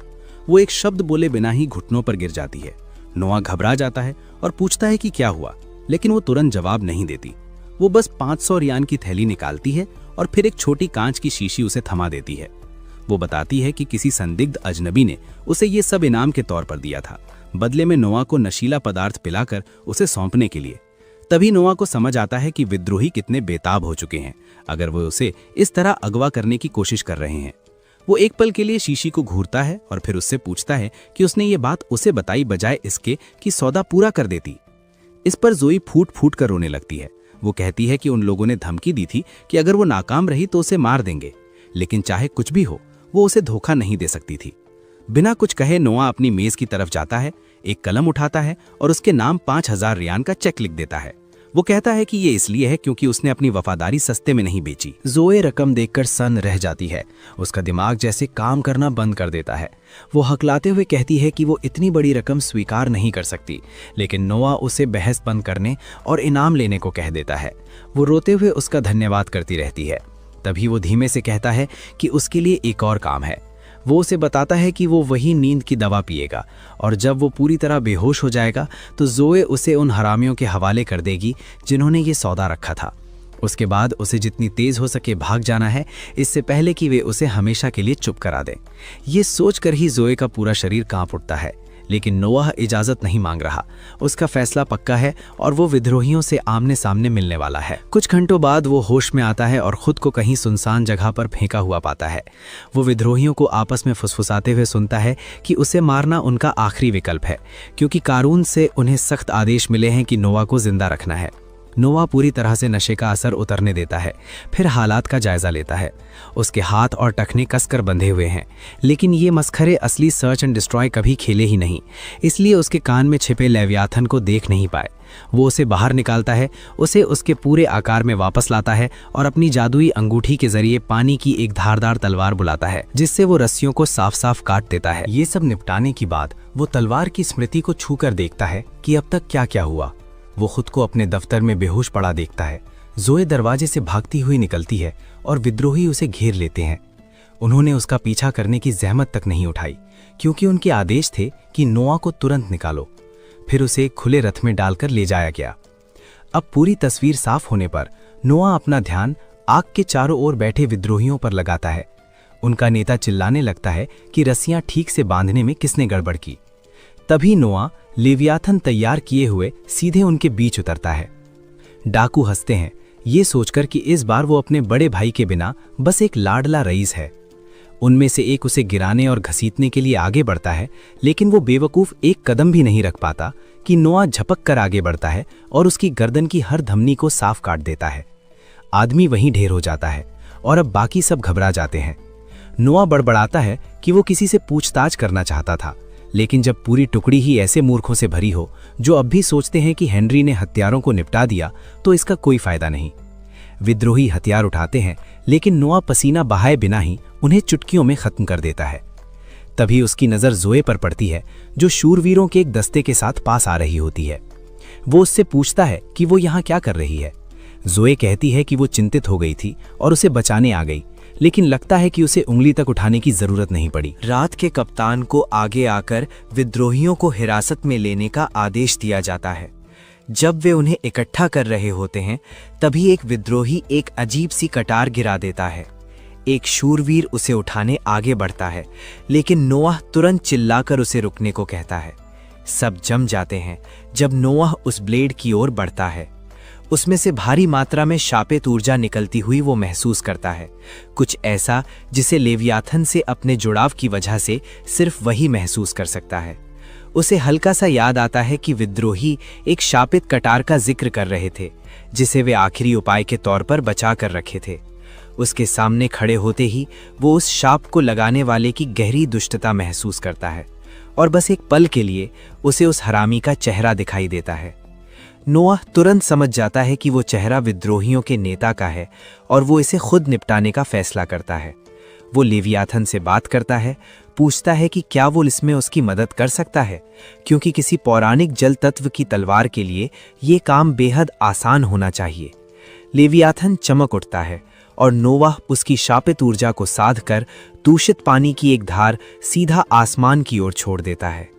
वो शापित जलधारा बादलों से भी ऊपर चली जाती है, साम्राज्य के आधे हिस्से को पार करती हुई, और अंत में कारुन तक पहुंचकर सीधे उस पर जा लगती है। अगली सुबह सम्राट फिर से नोआह को बुलाते हैं और उसकी ऊंचाई तक झुककर उसके कंधे थपथपाते हैं, उस अविश्वसनीय कारनामे की तारीफ करते हुए जो उसने किया। रिपोर्ट्स के मुताबिक विद्रोहियों का नेता मृत पाया गया।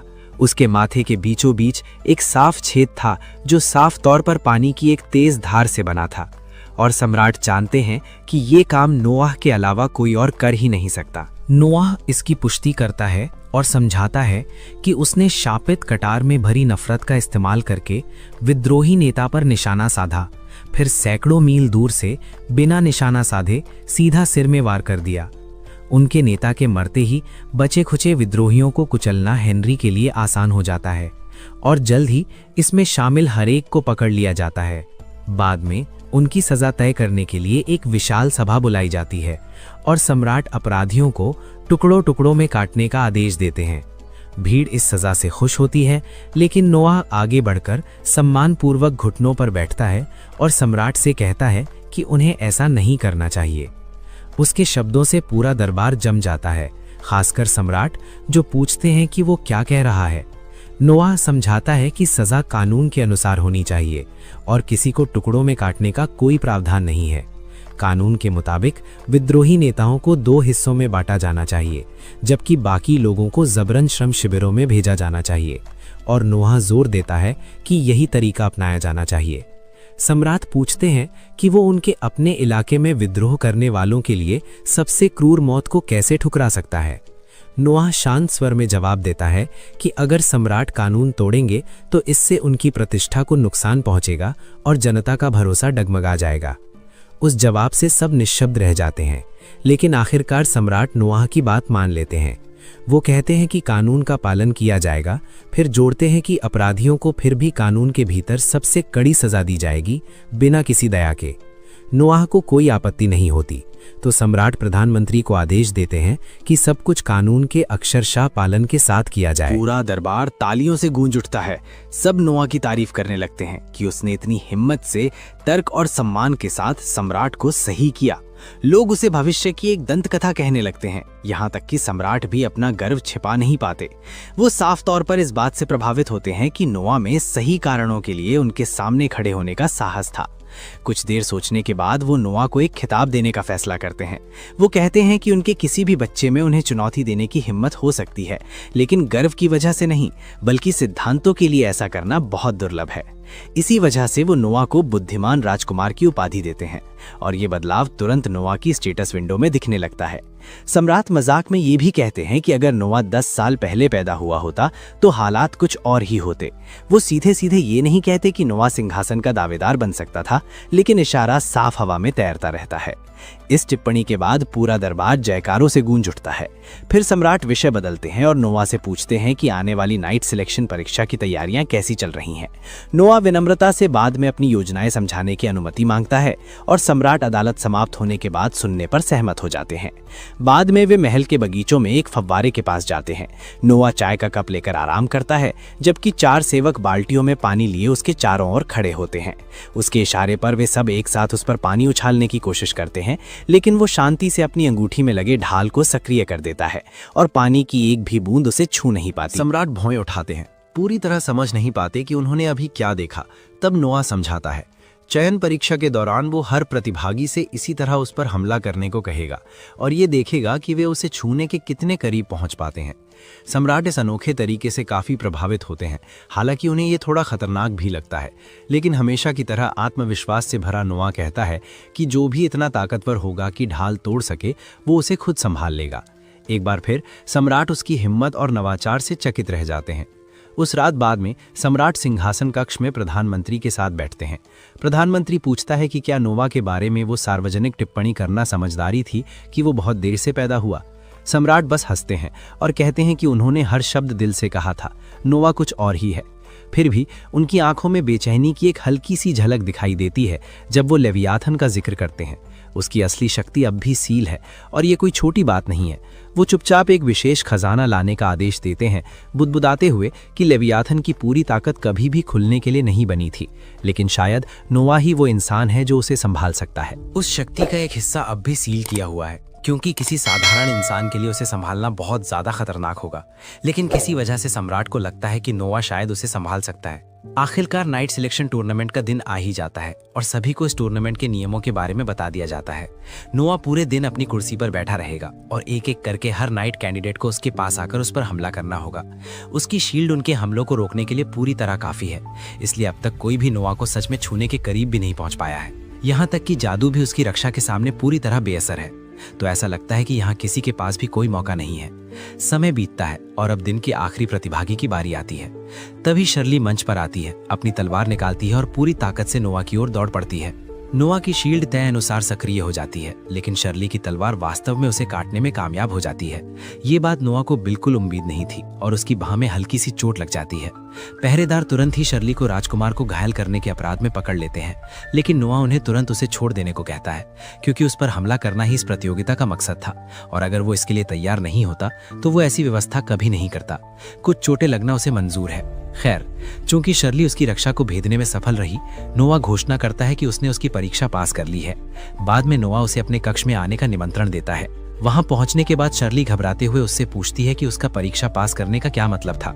उसे लगता है कि शायद नोआ उसे घायल करने के लिए किसी तरह की सजा देने वाला है, लेकिन नोआ उसे बताता है कि जो हुआ उसके लिए उसके मन में उसके प्रति कोई नाराजगी नहीं है, बल्कि वो चाहता है कि वो उस पर एक बार फिर हमला करे। शर्ली अब भी थोड़ी घबराई हुई है और समझ नहीं पा रही कि क्या करे, लेकिन नोआ उसे याद दिलाता है कि वो एक नाइट है और एक नाइट का कर्तव्य है कि वो अपने आदेशों का पालन करे, चाहे वे जैसे भी हों। इसलिए वो अपनी तलवार उठाती है और फिर से नोआ की ओर दौड़ पड़ती है। उसकी शील्ड उम्मीद के मुताबिक सक्रिय हो जाती है, लेकिन इस बार शर्ली जितनी भी कोशिश करती है वो उसे भेद नहीं पाती। नोआ समझाता है कि प्रतियोगिता के दौरान वो चाहता तो उसे रोक सकता था, लेकिन वो ये देखना चाहता था कि क्या वो ऐसी नाइट है जो हालात चाहे जैसे भी हों, आदेश मिलने पर पूरी ताकत से हमला करेगी। ज्यादातर लोग नोआ को चोट पहुंचाने के डर से अपना हाथ रोक लेते, लेकिन उसने पूरी ताकत से हमला किया और यही वो समर्पण है जो नोआ चाहता था। शर्ली नोआ के प्रति अपनी अटूट निष्ठा की शपथ लेती है और जब नोआ अपनी स्टैट स्क्रीन देखता है तो उसे एहसास होता है कि उसे अपने अधीनस्थ के रूप में पाना उसे एक बड़ा स्टैट बूस्ट दे गया है। तभी जोई एक डॉक्टर को लेकर नोआ की चोटों का इलाज करवाने आती है, क्योंकि अभी भी उनका ध्यान रखा जाना जरूरी है। सौभाग्य से शर्ली का वार किसी हड्डी या बड़ी धमनी पर नहीं लगा था, इसलिए डॉक्टर काफी जल्दी नोआ को ठीक कर देता है। शर्ली हैरान रह जाती है, क्योंकि उसे बिल्कुल पता नहीं था कि चोटों का इलाज इस तरह भी किया जा सकता है, खासकर जब उसके गांव में कोई डॉक्टर ही नहीं है। ये जानकर नोआ भी चौंक जाता है और वो शर्ली से पूछता है कि उसके गांव के लोग आमतौर पर बीमार पड़ने पर क्या करते हैं। शर्ली बताती है कि वे लोग बस उसे वैसे ही छोड़ देते हैं और उम्मीद करते हैं कि वो अपने आप ठीक हो जाए, जो अक्सर अच्छा साबित नहीं होता। नोआ चीजों को ऐसे नहीं छोड़ सकता, इसलिए वो डॉक्टर से पूछता है कि डॉक्टर बनने का सबसे तेज तरीका क्या है। डॉक्टर उसे बताता है कि इसके लिए पहले किसी को एक प्रशिक्षु बनना होगा। तब नोआ शर्ली की ओर मुड़ता है और उससे कहता है कि वो अपने गांव के सबसे समझदार और मेहनती लोगों को इकट्ठा करके उसके पास ले आए, क्योंकि वो डॉक्टर से उन्हें प्रशिक्षु के रूप में लेने को कहने वाला है।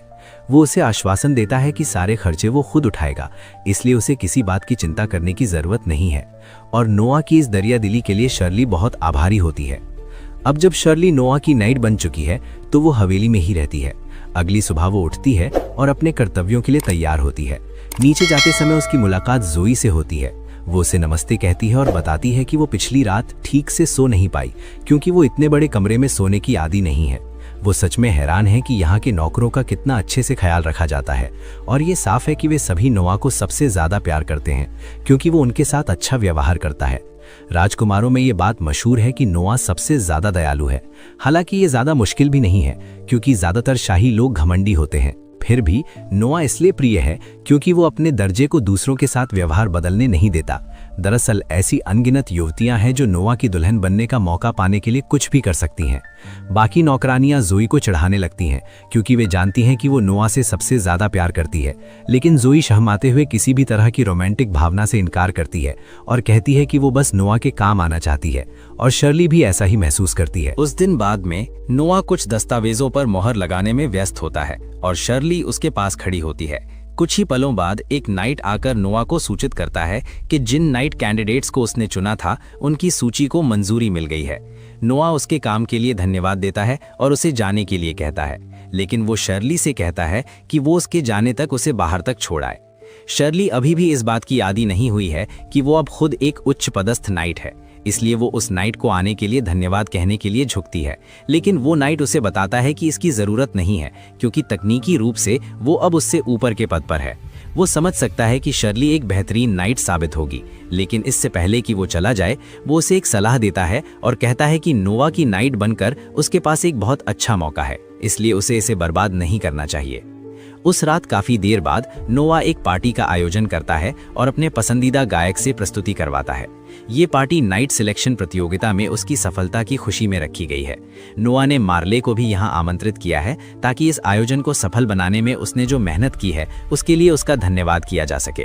वो मार्ले को ये भी बताता है कि जिन व्यापारी समूहों के साथ उसके संबंध हैं वे सभी इस कमरे में मौजूद हैं, इसलिए अगर वो उनके साथ अच्छे संबंध बना ले तो इससे उसके अपने व्यापार को आगे बढ़ाने में मदद मिलेगी। जल्द ही गायक की प्रस्तुति समाप्त हो जाती है और नोआ इससे काफी प्रसन्न होता है। लेकिन तभी अचानक जोई उसके पास आती है और उसके हाथ में एक पत्र होता है। वो कहती है कि ये पत्र नोआ के नाम है, लेकिन उसे नहीं पता कि ये किस बारे में है। जिज्ञासा के कारण नोआ पत्र को देखता है, लेकिन वो खुद भी नहीं समझ पाता कि इसका क्या मतलब है। वो पूछता है कि ये पत्र कौन लेकर आया था, लेकिन पता चलता है कि जिसने भी पत्र पहुंचाया था वो उसे सौंपने के बाद पहरेदारों से भाग गया, इसलिए ये जानने का कोई तरीका नहीं है कि इसके पीछे कौन है। नोआ ये देखने के लिए पत्र खोलने का फैसला करता है कि इसके अंदर क्या है, लेकिन जोई उसे चेतावनी देती है कि ऐसा ना करे, क्योंकि ये किसी तरह का जाल भी हो सकता है। नोआ संभावित खतरों से वाकिफ है, लेकिन चूंकि लेवायथन कोई प्रतिक्रिया नहीं दे रहा, उसे यकीन है कि ये पत्र जानलेवा नहीं होगा। वो पत्र खोलता है और उसके अंदर से एक छोटा सा कागज निकालता है, जिसमें लिखा होता है कि आलमरान विद्रोहियों के बचे हुए लोग अब अपनी चाल चलने लगे हैं। जुई हैरान होती है कि विद्रोहियों ने अब तक हार नहीं मानी और सोचती है कि वे क्या योजना बना रहे होंगे, लेकिन नोआ को भी इसका कोई अंदाजा नहीं है। पत्र में यह भी लिखा होता है कि जिसने इसे पहुंचाया है वो अल्रिया लौट गया है, ताकि नोआ के लिए एक गुप्त जासूस के रूप में काम कर सके। नोआ को लगता है कि ये गुप्त एजेंट वही नाइट होगा जो कुछ समय पहले विद्रोह के बारे में उसे जानकारी देने आया था। जोई को भी लगता है कि नोआ सही है, क्योंकि वो आदमी सच में नोआ की काफी इज्जत करता हुआ लग रहा था, इसलिए वो सम्मान दिखाने के लिए उसकी मदद करने के लिए इतनी दूर तक जा रहा है। शैली को ये बहुत अच्छी खबर लगती है, लेकिन नोआ उससे बताता है कि असल में ये बहुत बुरी बात है, क्योंकि उस नाइट के पास जरा भी जासूसी का असली प्रशिक्षण नहीं है। अगर वो जासूस बनने की कोशिश करेगा तो बहुत जल्दी पकड़ा जाएगा, और जब ऐसा होगा तो या तो उसे यातनाएं दी जाएंगी या मार दिया जाएगा। नोआ ऐसा होने नहीं दे सकता, इसलिए उसे कुछ करना ही होगा। हेनरी शायद पहले से ही आलमारिया क्षेत्र के पास होगा, इसलिए नोआ उससे मदद मांगने की योजना बनाता है, लेकिन इस बात की कोई गारंटी नहीं है कि वो समय पर पहुंच पाएगा। थोड़ी देर बाद नोआ को हेनरी का जवाबी पत्र मिलता है। उसमें लिखा होता है कि उसने उस नाइट को बचाने की पूरी कोशिश की, लेकिन जब तक वो वहां पहुंचा तब तक उस नाइट का भंडा फोड़ हो चुका था और उससे जानकारी निकालने के लिए उसे यातनाएं दी जा चुकी थीं। नोआ चाहता है कि काश उस नाइट ने विद्रोहियों को वो सब कुछ बता दिया होता जो वो जानता था, क्योंकि वैसे भी उसके पास ज्यादा उपयोगी जानकारी थी ही नहीं। लेकिन इसके बजाय वो यातनाओं के दौरान भी पूरी तरह चुप रहा। नतीजतन उसकी हालत बेहद नाजुक हो गई। जब हेनरी वहां पहुंचा तब वो नाइट बेहोश था, लेकिन शुक्र है कि जिंदा था। हालांकि उसकी चोटों को देखते हुए उसके बचने की कोई गारंटी नहीं है। नोआ खुद को इसके लिए जिम्मेदार मानता है, क्योंकि अगर उसने पहले से ही अपना एक सूचना नेटवर्क बना रखा होता तो उस नाइट को नोआ के लिए जानकारी जुटाने के लिए अपनी जान जोखिम में डालने की जरूरत ही नहीं पड़ती। वो जोई की ओर मुड़ता है और उसे आदेश देता है कि वो आलमारिया को एक पत्र भेजे और वहां के प्रभारी को कहे कि उस नाइट के इलाज में किसी भी तरह का खर्च बचाया ना जाए। जो भी खर्च होगा उसकी भरपाई नोआ खुद करेगा। अगले दिन नोआ शर्ली को अपने अंगरक्षक के रूप में बाजार जाता है। शर्ली पूरी तरह दंग रह जाती है, क्योंकि उसने एक ही जगह पर इतना सारा सामान पहले कभी नहीं देखा था। लेकिन नोआ उसे याद दिलाता है कि वो ड्यूटी पर है, इसलिए ध्यान भटकाने का इस समय नहीं है। शर्ली माफी मांगती है और नोआ के पास दौड़कर पहुंचती है। फिर उससे पूछती है कि आज वो बाजार क्यों आया है। नोआ उसे बताता है कि वो हेनरी के लिए एक तोहफा लेने आया है, ताकि उसके क्षेत्र में विद्रोह को दबाने के लिए उसका धन्यवाद कर सके। वे एक दुकान में जाते हैं और नोआ दुकानदार को बताता है कि वो अपने भाई के लिए एक अच्छा उपहार ढूंढ रहा है। तब दुकानदार अपने पास मौजूद सभी कीमती और शानदार सामान दिखाता है। सब कुछ काफी अच्छा होता है, लेकिन कोई भी चीज नोआ को खास प्रभावित नहीं करती, जब तक कि उसकी नजर एक खास चीज पर नहीं पड़ती। दुकानदार बताता है कि वह वस्तु एक बेहद खूबसूरत मूर्ति है जो पूरी तरह कांच से बनी हुई है और एक कुशल कारीगर द्वारा बनाई गई है। लेकिन चूंकि कांच की मूर्तियां बनाना बहुत मुश्किल कला है, इसलिए दुनिया में ऐसी सिर्फ 2 ही मूर्तियां मौजूद हैं। नोआ को लगता है कि ये हेनरी के लिए एकदम सही तोहफा होगा। वह दुकानदार से कहता है कि वह इसे खरीदना चाहता है और इसके बदले 10,000 देने की पेशकश करता है। कुछ ही पलों बाद हेनरी संयोग से उसी दुकान में आ जाता है, क्योंकि उसने सुना था कि यहाँ कोई खास खजाना है। लेकिन जैसे ही वह उसे देखता है वह पूरी तरह चुप हो जाता है। वह दुकानदार से पूछता है कि क्या ये सच में एक असली कांच की मूर्ति है। दुकानदार इसकी पुष्टि करता है, लेकिन खुश होने के बजाय हेनरी परेशान सा दिखने लगता है। दुनिया में ऐसी सिर्फ 2 ही मूर्तियां हैं और उसने कभी नहीं सोचा था कि कोई साधारण दुकानदार दूसरी मूर्ति ढूंढ पाएगा। नोआ हेनरी से पूछता है कि क्या उसे पता है कि पहली मूर्ति कहाँ है। तब हेनरी बताता है कि पहली मूर्ति पहले से ही उसके पास है। इससे नोआ की उसे ये उपहार देने की योजना पर पानी फिर जाता है, लेकिन उसके दिमाग में एक विचार आता है। वह योजना के मुताबिक दूसरी मूर्ति उसे दे सकता है, लेकिन 2 में से दूसरी मूर्ति की कीमत स्वाभाविक रूप से एकमात्र मूर्ति से कम होती है। इसलिए नोआ दूसरी मूर्ति उठाता है और वहीं उसे तोड़कर चकनाचूर कर देता है, क्योंकि अब हेनरी की मूर्ति एकमात्र रह जाएगी और इसकी कीमत पहले से कई गुना ज्यादा हो जाएगी। हेनरी हैरान रह जाता है कि नोआ इतना जटिल विचार भी समझ सकता है। वह नोआ की इस सोच के लिए उसका आभारी होता है और वादा करता है कि वह किसी न किसी तरह यह एहसान जरूर चुकाएगा। दिन के अंत में जब नोआ घर लौट रहा होता है तो शर्ली उससे पूछती है कि क्या सच में इतनी कीमती चीज को नष्ट करना जरूरी था, खासकर जब उसे आखिरकार उसका पैसा भी देना पड़ा। लेकिन नोआ उसे बताता है कि इससे कोई फर्क नहीं पड़ता, क्योंकि वह सिर्फ एक वस्तु थी। वह कहता है कि उसके लिए असली खजाना वे लोग हैं जो पूरे दिल से खुद को उसके लिए समर्पित करते हैं, और उसके लिए शर्ली भी उसके सबसे महत्वपूर्ण खजानों में से एक है। पिछले कुछ दिनों में शर्ली ने उसके बारे में बहुत कुछ सीख लिया है और अब वो बिना किसी शक के जानती है कि वह पूरी जिंदगी नोआ का साथ देना चाहती है। 6 साल बीत जाते हैं और नोआ एक आत्मविश्वासी 12 साल का राजकुमार बन जाता है। ज्यादा उम्र, ज्यादा ताकत और भी बड़े कारनामे करने के लिए पूरी तरह तैयार। नोआ ब्रेकफास्ट टेबल पर अकेला बैठा होता है और जोई उसे सर्व कर रही होती है, लेकिन उसका ध्यान नई मेड जिगी पर होता है जो खिड़की के बाहर घूर घूर के देख रही होती है। नोआ उससे पूछता है क्या उसे कुछ परेशान कर रहा है। जिगी बोलती है कि उसके बर्थडे की गिफ्ट्स लाने वाले लोगों की लाइन 3 दिन बाद भी खत्म ही नहीं हो रही। नोआ समझ जाता है कि उसकी नई मेड इतनी कंफ्यूज हो गई और जोई बताती है कि पिछले साल तो गिफ्ट्स पूरा 1 हफ्ता तक आते रहे थे। ये सुनकर जिगी शॉक हो जाती है। नोआ समझाता है कि वो बस गिफ्ट्स रिसीव करके फ्री नहीं हो सकता, उसे हर गिफ्ट और उसके सेंडर का एक डिटेल्ड लिस्ट बनाना पड़ता है, जो बिल्कुल आसान काम नहीं है। इसीलिए उसने अपनी सबसे ट्रस्टेड मेड एवलिन को ये काम दे रखा है और उसकी वजह से वो आराम से रह पाता है। ब्रेकफास्ट फिनिश करने के बाद नोआ मिनिस्ट्री ऑफ मिलिट्री अफेयर्स के हेडक्वार्टर्स चला जाता है, क्योंकि एम्परर ने पर्सनली उसे वहां काम करने के लिए असाइन किया है। वहां वो मिनिस्टर ऑफ मिलिट्री अफेयर्स के रूम में पहुंचता है, जो और कोई नहीं बल्कि 4th प्रिंस हेनरी है। हेनरी और एक नाइट उसका वेलकम करते हैं। काम की बात शुरू करने से पहले हेनरी बताता है कि उन्हें इंपीरियल ऑर्डर मिला है। नाइट कैप्टन रियाज के कमांड में आर्मी को एम्पायर के सदर्न रीजन में भेजना है, रिबेलियन क्रश करने के लिए। जो बारबेरियंस उनके खिलाफ बगावत कर रहे हैं वो ओवर कॉन्फिडेंट और रूथलेस हैं, इसलिए उन्हें फुल फोर्स से कुचलना होगा। लेकिन एक्शन लेने से पहले हेनरी नोआ की ओपिनियन लेना चाहता है। प्लान नोआ को लॉजिकल लगता है। वो रियाज को देखता है, हेनरी का डायरेक्ट सबऑर्डिनेट और एक एक्सपीरियंस्ड बैटलफील्ड नाइट। नोआ कहता है कि उस पर भरोसा किया जा सकता है, लेकिन पहले वो सिर्फ एक सवाल पूछता है, तुम एक्चुअली कितने सोल्जर्स ले जा रहे हो?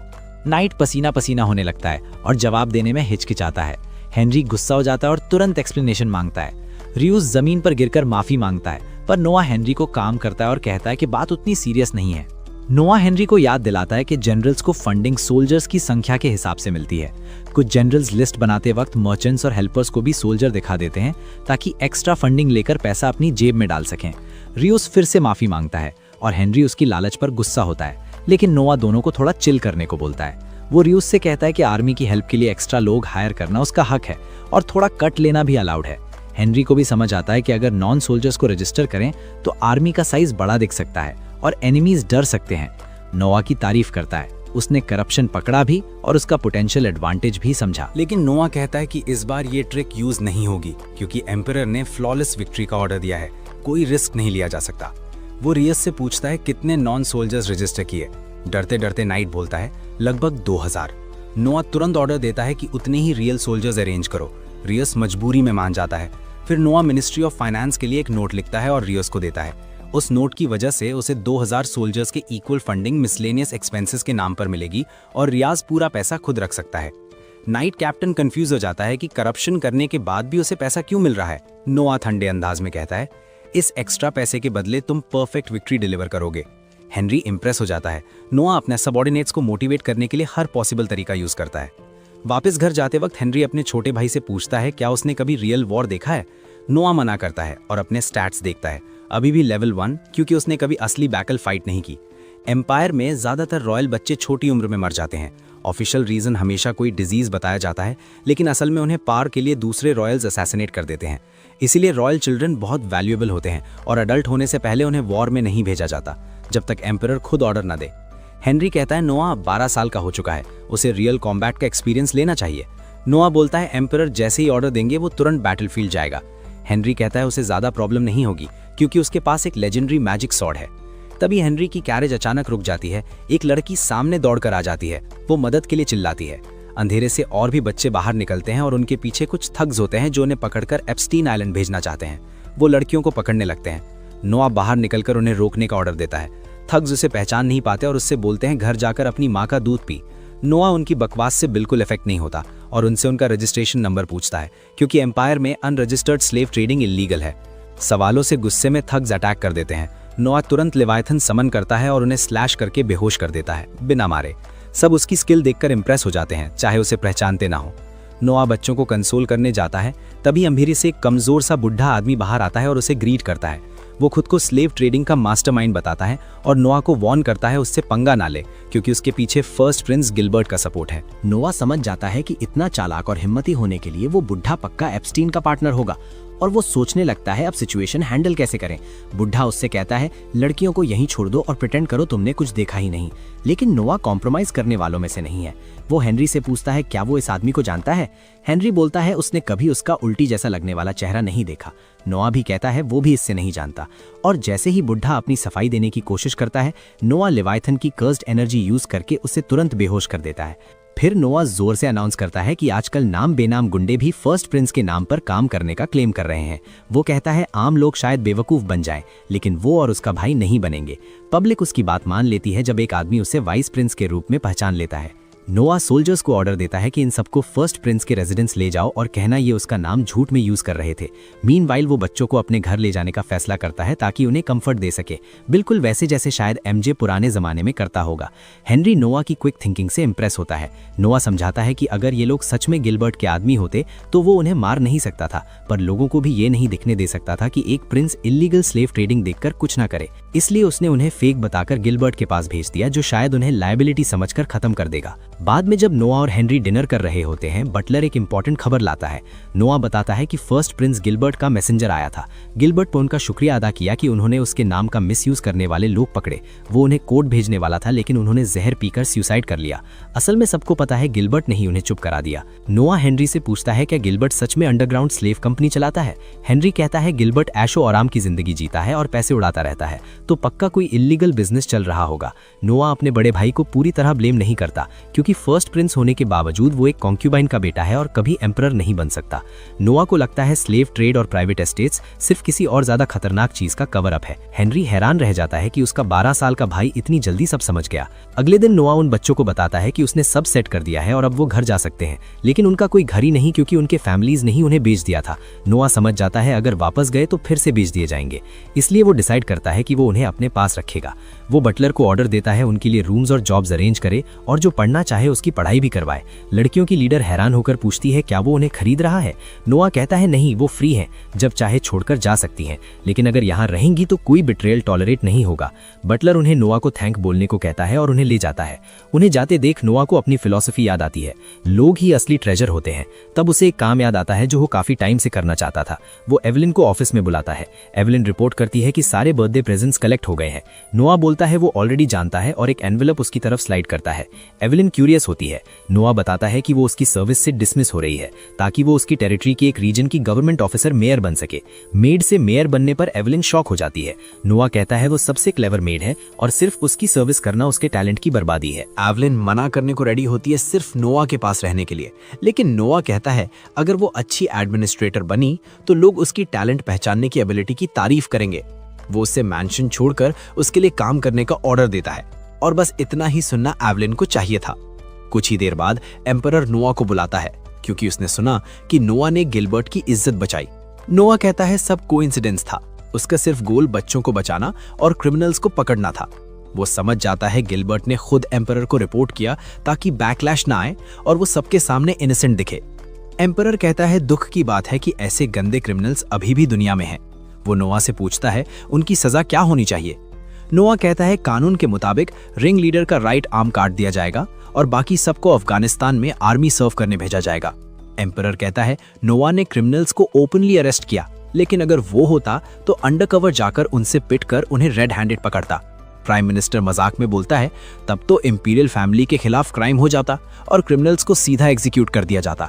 सब हंसने लगते हैं, लेकिन नोआ फैक्ट चेक कर देता है। वो कहता है अगर एम्परर अंडरकवर हो और क्रिमिनल को पता ही ना हो किसको मार रहा है तो वो सिंपल असॉल्ट होगा, इंपीरियल फैमिली के खिलाफ क्राइम नहीं। कोर्ट एकदम चुप हो जाता है। नोआ को लगता है उसने ज्यादा बोल दिया, पर उसके माफी मांगने से पहले एम्परर हंस पड़ता है और प्राइम मिनिस्टर से कहता है वो बेट जीत गया। नोआ कंफ्यूज हो जाता है। एम्परर बताता है उसने प्राइम मिनिस्टर से शर्त लगाई थी कि क्या नोआ कानून की गलतियों को सही कर पाएगा, और तुरंत ही उसका जवाब मिल जाता है। एम्परर उसे नया मिनिस्टर ऑफ जस्टिस अपॉइंट कर देता है। कोर्ट में हलचल मच जाती है और सब चीयर करते हैं। हेनरी के बाद नोआ दूसरा प्रिंस बन जाता है जो मिनिस्टर बना। नोआ समझ नहीं पाता कैसे रिएक्ट करे। एम्परर और प्राइम मिनिस्टर एक दूसरे को सैटिस्फाइड लुक देते हैं जो उसे और कंफ्यूज करता है। रात को नोआ एली की सिंगिंग एंजॉय करने जाता है, लेकिन उसका दिमाग अभी भी कोर्ट की बातों में उलझा है। उसे लगता है एम्परर ने उसे मिनिस्टर बनाने के पीछे कोई गहरा रीजन है। फिर वो सोचता है ज्यादा सोचने का फायदा नहीं और शो एंजॉय करने लगता है। इसी वक्त एम्परर को प्राइम मिनिस्टर से एक टेंशन वाली रिपोर्ट मिलती है। वो उसे हैंडल करने देता है क्योंकि उसे एक और भी ज्यादा इंपॉर्टेंट मैटर देखना है जो और डिले नहीं हो सकता। नोआ मिनिस्ट्री ऑफ जस्टिस की तरफ जाता है जो अब उसका नया ऑफिस होने वाला है। शर्ली कैरेज का डोर खोलती है और नोआ बाहर निकलकर मिनिस्ट्री ऑफ जस्टिस के एम्प्लॉयज के सामने चलता है जो ईगरली उसका इंतजार कर रहे होते हैं। ऑफिस पहुंचते ही वाइस मिनिस्टर विनय उससे ग्रीट करता है। नोआ सोचता है कि इतनी छोटी उम्र में इतनी बड़ी पोजीशन तक पहुंचना मतलब वो काफी टैलेंटेड और हार्ड वर्किंग होगा। नोआ उससे मिनिस्टर ऑफ जस्टिस की जॉब प्रोफाइल के बारे में पूछता है। विनय बताता है कि उसकी 2 मेन ड्यूटीज हैं। पहली ड्यूटी है मीर्स एम्पायर के सारे कोर्ट हाउसेस को कोऑर्डिनेट करना और दूसरी ड्यूटी है सीरियस क्राइम्स को डायरेक्टली हैंडल करना, जैसे 6 साल पहले उसके टेरिटरी में हुआ रिबेलियन। नोआ पूछता है क्या वो कुछ केसेस में जज की तरह भी एक्ट करता है और विनय हाँ में जवाब देता है। फिर नोआ का अगला सवाल उसे बिल्कुल ऑफ गार्ड कर देता है। वो पूछता है कि विनय साल भर में कितनी ब्राइब लेता है। विनय पसीना छोड़ देता है और तुरंत मना करता है कि उसने कभी ब्राइब नहीं ली, लेकिन नोआ कहता है कि वो चिल है, बस एक्चुअल अमाउंट जानना चाहता है। वो प्रॉमिस करता है कि रूम से बाहर जाते ही सब भूल जाएगा। आखिर विनय उस पर ट्रस्ट कर लेता है। वो कहता है कि वो बाकी ऑफिशियल्स जितना करप्ट नहीं है, इसलिए साल में मुश्किल से $1000 से ज्यादा ब्राइब लेता है, जबकि उसके नीचे काम करने वाले लोग उससे 10 गुना ज्यादा लेते हैं। लेकिन उसने खुद पर एक रूल लगा रखा है। वो बताता है कि मर्डर केसेस में ब्राइब नहीं लेता, क्योंकि वो केसेस इजीली एक्सपोज हो सकते हैं और अगर अक्यूजर वायलेंट हुआ तो वो खुद भी विक्टिम बन सकता है। इसलिए वो सिर्फ उन केसेस में ब्राइब लेता है जो किसी भी डायरेक्शन में जा सकते हैं। ये सुनते ही नोआ तुरंत उसके लिए नई पे स्लिप लिखता है और उसकी एनुअल सैलरी $5000 कर देता है, जो उसकी ब्राइब इनकम से 10 गुना ज्यादा है। विनय ये देखकर शॉक हो जाता है। नोआ कहता है कि बदले में उसे यहाँ काम करते हुए कोई ब्राइब एक्सेप्ट नहीं करनी होगी। तब विनय को समझ आता है कि एम्परर ने सिर्फ 12 साल के लड़के को मिनिस्टर ऑफ जस्टिस क्यों बनाया। विनय पे रेस को मना कर देता है और कहता है कि वो बिना इंसेंटिव के भी ब्राइब लेना बंद कर देगा। वो नोआ के कॉज के लिए लॉयल रहने की कसम खाता है। हालांकि नोआ उसके अल्टीरियर मोटिव्स को लेकर थोड़ा सस्पिशियस रहता है, लेकिन उसे एक अच्छा स्टैट बम्प मिलता है जब वो विनय को अपना अंडरलिंग बनाता है, इसलिए वो उसे अपना लॉयल सबऑर्डिनेट एक्सेप्ट कर लेता है। उसी रात ऑस्कर अपने गार्डन में एक फैंसी पार्टी थ्रो करता है नोआ को मिनिस्टर बनने पर कांग्रेचुलेट करने के लिए। नोआ उसका शुक्रिया अदा करता है और ऑस्कर कहता है कि वो बहुत खुश है कि 50 साल के उनके फादर के रेन में हेनरी के बाद नोआ सेकंड प्रिंस मिनिस्टर बना है। नोआ पूछता है क्या कोई खास वजह है कि एम्परर ने उसे मिनिस्टर ऑफ जस्टिस बनाया। ऑस्कर कैजुअली कहता है कि एम्परर उसे काफी फेवर करता है। नोआ इस बात से इनकार नहीं कर सकता, क्योंकि हेनरी ने बैटलफील्ड में कई फीट्स अचीव किए थे, तब जाकर वो मिनिस्टर ऑफ मिलिट्री बना था।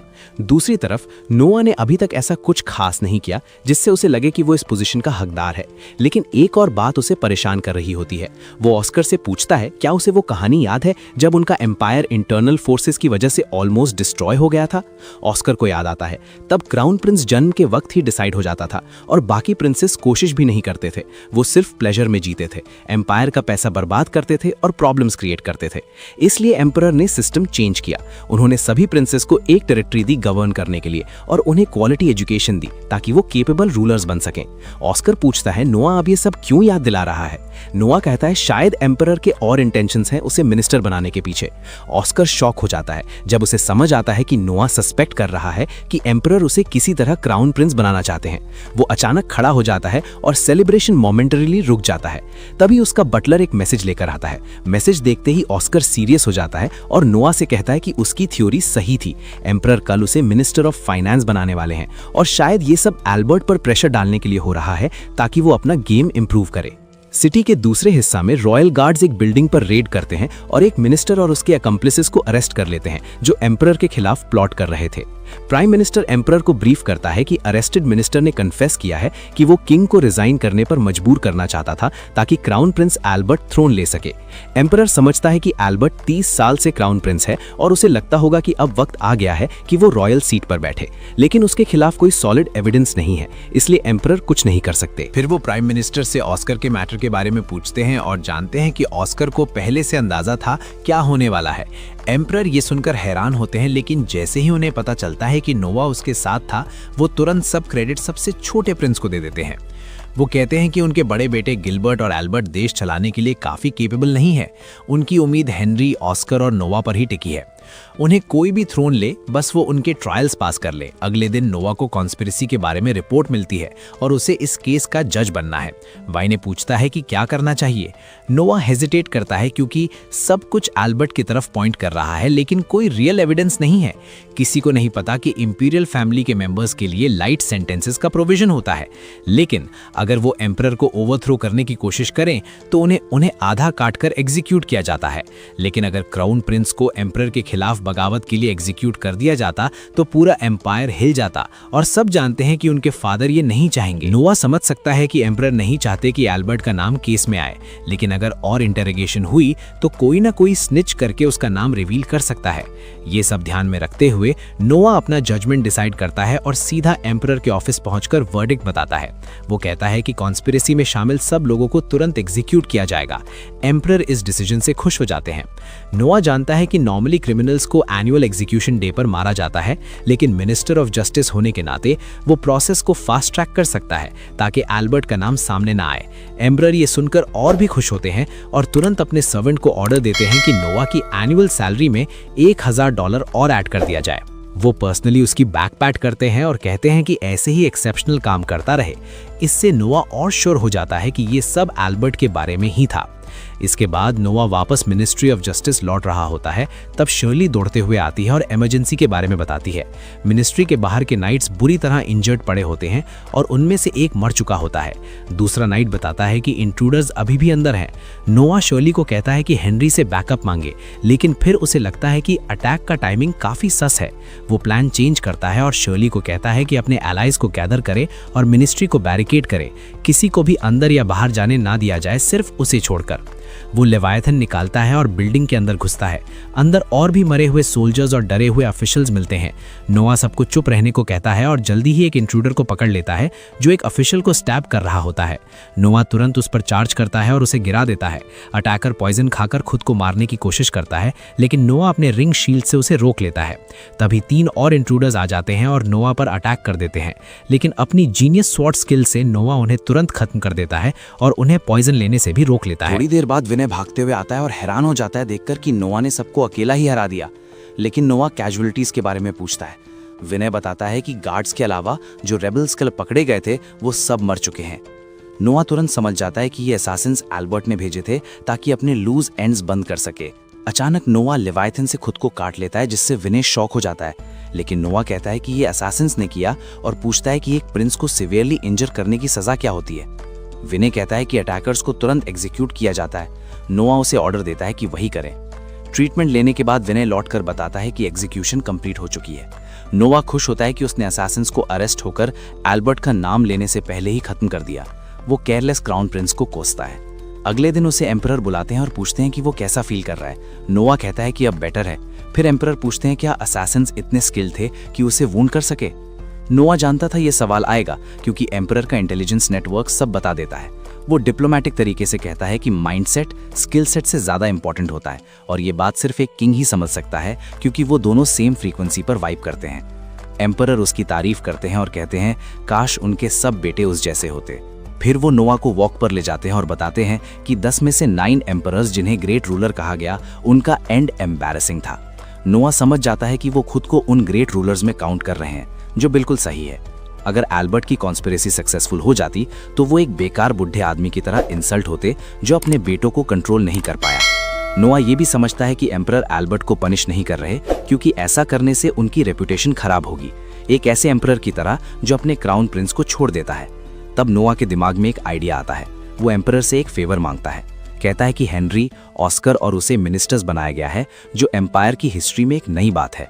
कुछ लोग इस सिस्टम में फॉल्ट निकाल सकते हैं, इसलिए उन्हें कोई अपॉइंट करना चाहिए जो उन्हें सुपरवाइज करे। एम्परर सोचते हैं कि प्राइम मिनिस्टर को ये काम दिया जा सकता है, लेकिन नोआ का अलग प्लान होता है। वो सजेस्ट करता है कि एल्बर्ट को प्राइम मिनिस्टर प्रिंस बनाया जाए क्योंकि हायरार्की में वो तीनों से ऊपर है और वो उन्हें सुपरवाइज और कोऑर्डिनेट कर सकता है। एम्परर गुस्से में आ जाते हैं और नोआ को कहते हैं घर जाकर अपने वुंड्स हील करे। लेकिन नोआ याद दिलाता है कि कोई भी समझ सकता है कि 30 साल तक क्राउन प्रिंस रहकर एल्बर्ट इम्पेशेंट हो गया है, उसे बस थोड़ा सा और चाहिए सेटिस्फाई होने के लिए। नोआ चाहता है कि एम्परर उसे अपना प्रॉक्सी बना दे, लेकिन फाइनल डिसीजन खुद के पास रखें। एम्परर कहते हैं कि इससे एल्बर्ट को बहुत ज्यादा पावर मिल जाएगी और वो इंपॉर्टेंट मैटर्स को ब्लॉक कर सकता है। नोआ सोल्यूशन देता है। अगर तीनों मिनिस्टर प्रिंसेस को लगे कि एल्बर्ट ने गलती की है तो वो डायरेक्टली एम्परर को अपील कर सकते हैं। इस तरह एल्बर्ट के पास रियल पावर नहीं होगी, लेकिन टाइटल से वो इंपॉर्टेंट फील करेगा। एम्परर इस जीनियस आइडिया से इंप्रेस हो जाते हैं और सिस्टम इंप्लीमेंट करने को रेडी हो जाते हैं। वो नोआ के बाल हिलाकर कहते हैं काश वो पहले पैदा होता। नोआ भी समझता है कि उसके फादर एक वाइज रूलर हैं और जितना लंबा उनका रेंज चलेगा उतना ही सिटीजन्स खुश रहेंगे। एम्परर डिक्लेयर करते हैं कि नोआ इस आइडिया के लिए रिवॉर्ड डिजर्व करता है और पैसे से ज्यादा वैल्यूएबल कुछ देना चाहते हैं। वो उसे ट्रेजरी रूम ले जाते हैं जो प्राइसलेस आइटम से भरा हुआ है। उन्हें याद आता है कि पहले नोआ ने ट्रेजरी से शील्ड रिंग पिक की थी और इस बार भी एक आइटम चूज करने को कहते हैं। नोआ तुरंत लेवाइथन को रडार की तरह यूज करता है और एक छोटा सा बॉक्स ढूंढ लेता है। एम्परर सरप्राइज हो जाते हैं। एम्परर उसे देख के शॉक हो जाता है जब वो आइटम चूज करता है और जैसे ही नोआ बॉक्स खोलता है एक ब्लेजिंग फायर टॉर्नेडो उसे घेर लेता है। आग एक पावरफुल मॉन्स्टर का शेप ले लेती है और नोआ को फील होता है कि ये बिल्कुल वैसा ही है जैसे जब उसे लेवायथन पर फुल कंट्रोल लेने के लिए मॉन्स्टर से लड़ना पड़ा था। वो तुरंत लेवायथन समन करता है और समझ जाता है कि ये ट्रेजर भी एक सेंटिएंट वेपन है जिसे हराना पड़ेगा, तभी वो इसका मास्टर बन पाएगा। मॉन्स्टर अचानक उसकी तरफ फायर ब्रेथ करता है, लेकिन लेवायथन का उस पर टाइप एडवांटेज होता है और नोआ उसे यूज करके फ्लेम्स को कट कर देता है। फिर वो कर्स्ड वाटर का एक शार्प स्ट्रीम सीधा मॉन्स्टर की आंख पर शूट करता है, उसे डिफीट करता है और मॉन्स्टर एक ग्लोइंग रेड मार्बल में बदलकर सीधा उसके हाथ में गिर जाता है। जैसे ही नोआ उसे पकड़ता है, फायर टॉर्नेडो गायब हो जाता है और रेड ऑर्ब एक रिंग में ट्रांसफॉर्म हो जाता है जिसके ऊपर फायर एम्ब्लम बना होता है। नोआ अपने स्टैट्स चेक करता है और देखता है कि उसका फायर एट्रीब्यूट सीधा सी रैंक तक जंप कर गया है। तब उसे रियलाइज होता है कि ये रिंग काफी पावरफुल है। एम्परर पास आकर पूछता है क्या वो ठीक है। नोआ हाँ में जवाब देता है और एम्परर प्लेजेंटली सरप्राइज्ड होता है कि उसने सेंटिएंट वेपन लुयर को टेम कर लिया। नोआ रिंग पहन लेता है और वो कुछ सेकंड्स के लिए ब्राइटली बर्न करता है। जब एम्परर उसकी तारीफ करता है कि बिना हेजिटेशन के उसने इतना वैल्यूएबल आइटम चूज किया, नोआ कहता है कि ये काफी पावरफुल लग रहा है। एम्परर बोलता है कि वो उसके लिए एक टारगेट प्रिपेयर करेगा टेस्ट करने के लिए, लेकिन नोआ कहता है कि उसके पास ऑलरेडी बेटर आइडिया है। वो एम्परर को बाहर ले जाता है और अचानक खुद पर ही लुयर की फ्लेम से अटैक कर देता है। एम्परर ये देखकर डर जाता है, लेकिन नोआ चिल मोड में कहता है डैडी चिल, क्योंकि वो लिवायथन की पावर से फ्लेम्स कैंसिल कर रहा होता है। इससे वो अपनी थ्योरी कंफर्म करता है कि लिवायथन थोड़ा सा स्ट्रॉन्गर है लुयर से, लेकिन फायर रिंग भी मजाक नहीं है। वो आसपास की जमीन को इजीली जला देता है, लेकिन हीट और डैमेज उससे आगे नहीं बढ़ता क्योंकि नोवा साइमल्टेनियसली लिवायथन से कंट्रोल कर रहा होता है। एम्परर ये देखकर अमेज हो जाता है और रिंग ऑफिशियली नोवा को एंट्रस्ट कर देता है, बोलता है कि इसे एम्पायर के बेटरमेंट के लिए यूज करे। कुछ दिन बाद एम्परर नोवा को समन करता है क्योंकि रॉयल फैमिली से रिलेटेड एक कॉम्प्लिकेटेड मैटर में उसकी एडवाइस चाहिए। एम्परर बताता है कि उसका छोटा भाई ग्राहम का बेटा एक टायरेंट है जो अपने टेरिटरी में क्रूअल लॉस से रूल करता है। रिसेंटली उसने नशा की हालत में आर्ग्यूमेंट के दौरान किसी को मार दिया, जो सीरियस क्राइम है। एम्परर कहता है कि अगर कोई नॉर्मल इंसान होता तो उसे स्ट्रिक्ट पनिशमेंट मिलती, लेकिन क्योंकि ग्राहम रॉयल फैमिली से है, उसने डिक्लेयर किया कि ये सब उसकी खराब अपब्रिंगिंग की वजह से हुआ और रिस्पॉन्सिबिलिटी खुद ले ली। ग्राहम ने ऑफर किया है फाइन पे करने का ताकि उसका बेटा पनिशमेंट से बच सके। नोआ तुरंत मना कर देता है। उसे अली का केस याद आता है और वो कहता है कि जैसे एक बच्चा अपने पेरेंट्स के डेट के लिए लीगली रिस्पॉन्सिबल नहीं होता, वैसे ही पेरेंट भी चाइल्ड के क्राइम के लिए लीगली रिस्पॉन्सिबल नहीं होता। एम्परर कहता है कि उसने भी यही बोला था, लेकिन उसका भाई जिद पर है।